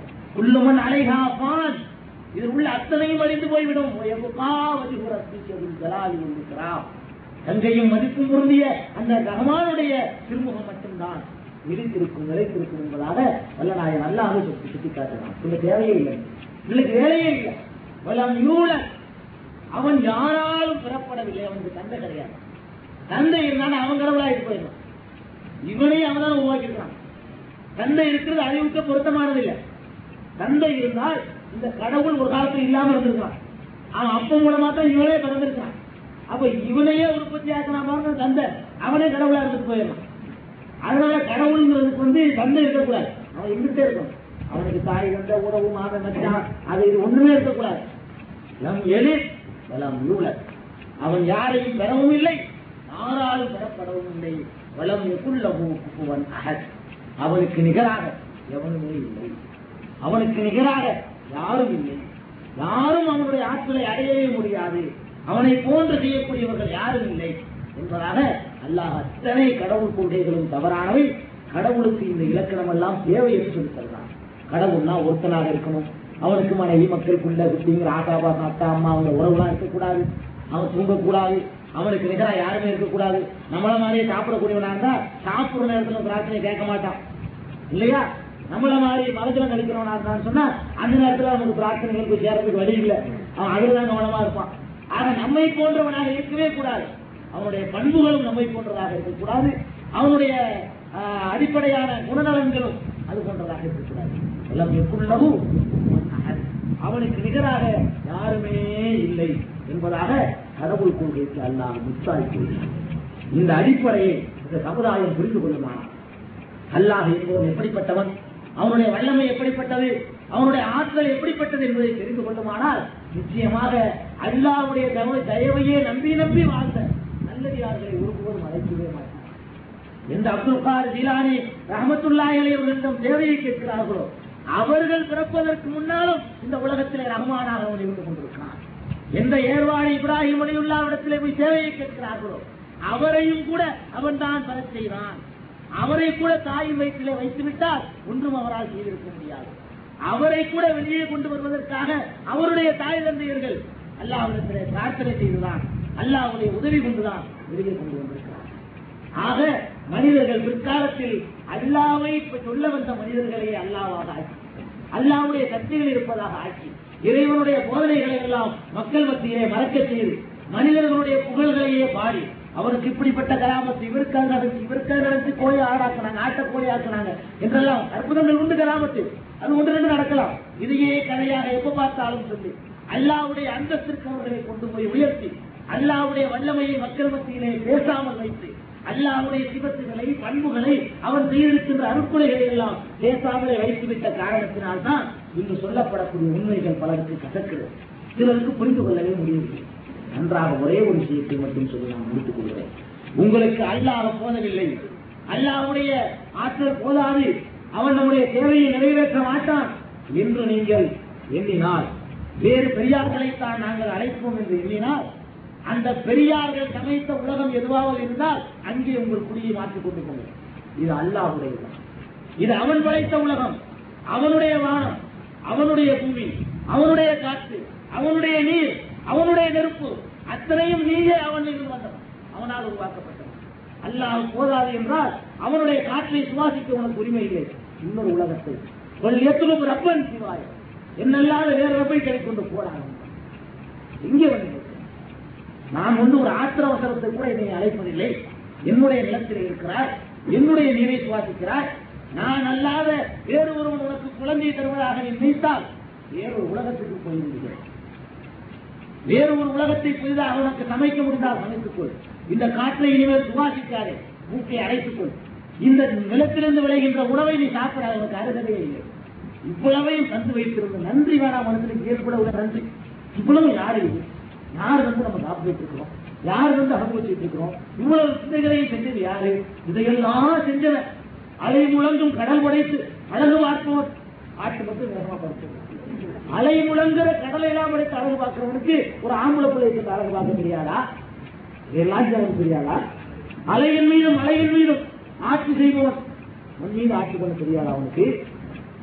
கபறுகளையும் இறந்து போனவர்களையும் சமாதிகளையும் கட்டிக்கிட்டு அங்க கொண்டு போய் மாற்று மதத்தார்கள்லாம் எள்ளி நகையாடுற அளவுக்கு, எங்களை மாத்தான் நீங்களும் இருக்கிறீங்கன்னு சொல்ற அளவுக்கு, நாங்க நிக்க வச்சவனும் நீங்க படுக்க வச்சவனுங்கிறீங்கன்னு சொல்ற அளவுக்கு சமாதிகள்ல போய் சரணாகதி அடைந்து கொண்டு இதெல்லாம் அல்லாஹ் சொல்லி தந்ததா, அல்லாஹ்வுடைய திருத்தூதர் ஸல்லல்லாஹு அலைஹி வஸல்லம் சொல்லி தந்ததா? ஒண்ணுமே இல்லை.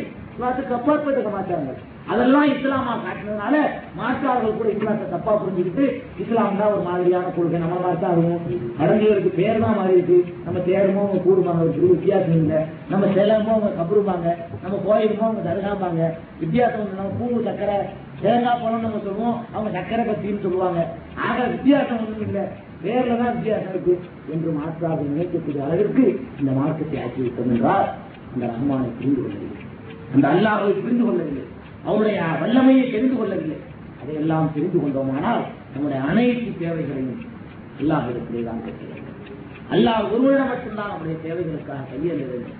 சக்தியற்றவர்களிடம், மூத்தாகிவிட்டவர்களிடம் யாரெல்லாம் இந்த கொள்கையை எடுத்துச் சொன்னார்களோ அவர்களே இதற்கு கருவியாக ஆக்கிவிட்டார்கள். அதை விட ஒரு பெரிய கொடுமை.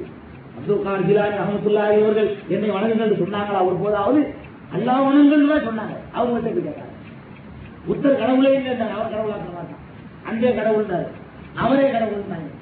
இதே மாதிரி எல்லா பெரியார்களும் யாரெல்லாம் கடவுள் இல்லைன்னாங்களோ அவருக்கு தயார் நடுவதை பிரிப்பிச்சுவான், அங்க போய் மாலையை போடுவான். அது பகுத்தறிவு. ஏங்கா அதெல்லாம் மட்டும் கூட பகுத்தறிவு இல்லை. மாலையை கொண்டு போட்டு அது பகுத்தறிவு உள்ளது. அவருக்கு அந்த மாலையெல்லாம் பார்த்து புரிஞ்சுக்கிற சக்தி அந்த கல்லுக்கு இருக்கு. ஆக சிலைகள் மாறி இருக்குது, பூஜைக்குரிய பொருள்கள் மாறி இருக்கு, பூஜை மாறி. இதே கேஸ்தான் நம்ம இஸ்லாமிய சமுதாயத்தில் அல்லாஹ்வுடைய நேரமும் அகால நேரமாயிருக்கு. போலீஸ்காரர் காவல்துறை கொடுத்த நேரம் அவ்வளவுதான், அதுக்கு மேல பேச முடியாது.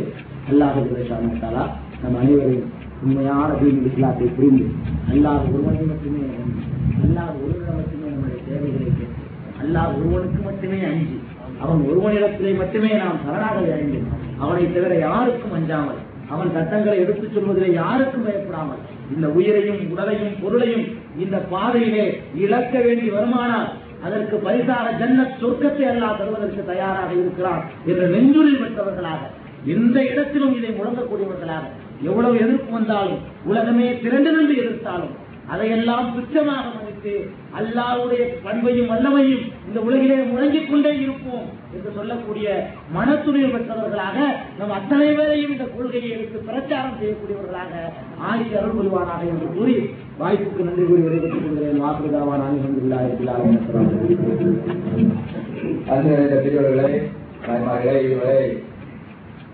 அன்னகார் நாளைகள் ஆசிரியர் மௌலானா ஜெயலலிதா அவர்கள் அவர்களுக்கு கொடுக்கப்பட்ட தலைப்பில் அல்லாஹ்வின் வல்லமைகள் இறை கோட்பாடு, இஸ்லாத்தின் இறை கோட்பாடு என்ற தலைப்பிலே அழகாக ஆற்றினார்கள். அவர்களுக்கு நமது ஜமியத் தாவத் இஸ்லாமியா சார்பாக மனமார்ந்த நன்றியை தெரிவித்துக் கொள்வோடு, காவல்துறையிலிருந்து நமக்கு அனுமதிக்கப்பட்ட நேரம் முடிவதற்கு இன்னும் 13 நிமிடங்கள் தான் இருக்கின்றது. எனவே அவர்கள் கொடுக்கப்பட்ட நேரத்துக்கு முன்பாகவே முடித்துக் கொள்ள வேண்டும் என்று நாங்கள் எதிர்பார்த்திருக்கின்றோம்.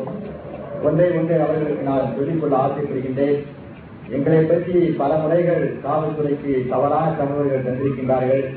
இந்த கூட்டம் அவர்களுக்கு ஒரு எடுத்துக்காட்டாக இருக்கும் என்று நான் அவர்களுக்கு சொல்லிக் கொள்கிறேன்.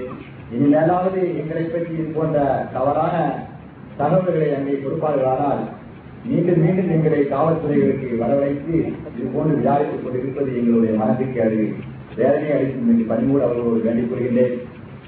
எங்களிடத்திலே இவ்வளவு திரளாக இங்கே வருகை தந்திருக்கின்ற மக்கள் பெருவாரியானவர்கள் இந்த கருத்துக்கள் எல்லாம் இவைகளெல்லாம் சத்தியம் என்று அவர்கள் மனப்பூர்வமாக ஏற்றுக்கொண்ட ஒரே நோக்கத்தின் காரணத்தினால்தான் இதற்கு மாற்றமான கருத்துக்களை சொல்லக்கூடியவர்களுடைய எண்ணிக்கை குறைந்து கொண்டு போகின்றது என்ற ஒரே காரணத்தினால்தான் எங்களை பற்றிய தவறான தகவல்கள் காவல்துறையினருக்கு கொடுக்கப்படுகின்றது என்று நான் கூறிக்கொள்கின்றேன். எனவே அல்லாஹ் தஆலா நம் அனைவருக்கும் நேரான பாதையை காண்பித்து நமது தொழிலே ஏதாவது குற்றம் குறைகள் நிகழ்ந்திருக்குமானால் அதை பொறுத்து தந்து இங்கே வருகை தந்த எல்லா பெரியோர்கள் குமரி மாவட்டத்தின் பல பாகங்களிலிருந்தும் நெல்லை மாவட்டத்திலிருந்து சில ஊர்களிலிருந்தும் மற்றும் பல பாகங்களிலிருந்து இங்கே வருகை தந்திருக்கின்ற அன்பர்கள் அனைவர்களுக்கும் தாய்மார்களுக்கும் நன்றியினை தெரிவித்துக் கொள்வதோடு இங்கே இதுவரை எங்களுக்கு தக்க பாதுகாப்பளித்த காவல்துறை அன்பர்களுக்கும் மனப்பூர்வமான நன்றியை நாங்கள் தெரிவித்து இந்த கூட்டத்தை முடிவு செய்து கொள்கின்றோம். வாக்கு தாவானா அல்ஹம்துலில்லாஹி ரப்பில் ஆலமீன் சுப்ஹானல்லாஹி வ பிஹம்திஹி சுப்ஹானல்லாஹி வ பிஹம்திஹி அஷ்ஹது அல்லா இலாஹா இல்லல்லாஹு வ அஷ்ஹது அன்ன முஹம்மதன் ரசூலுல்லாஹ். அஸ்ஸலாமு அலைக்கும். இஸ்லாத்தை அதன் தூய வடிவில் அறிந்து கொள்ள அந்நஜாத் படியுங்கள். இது ஒரு இஸ்லாமிய இலட்சிய மாத இதழ்.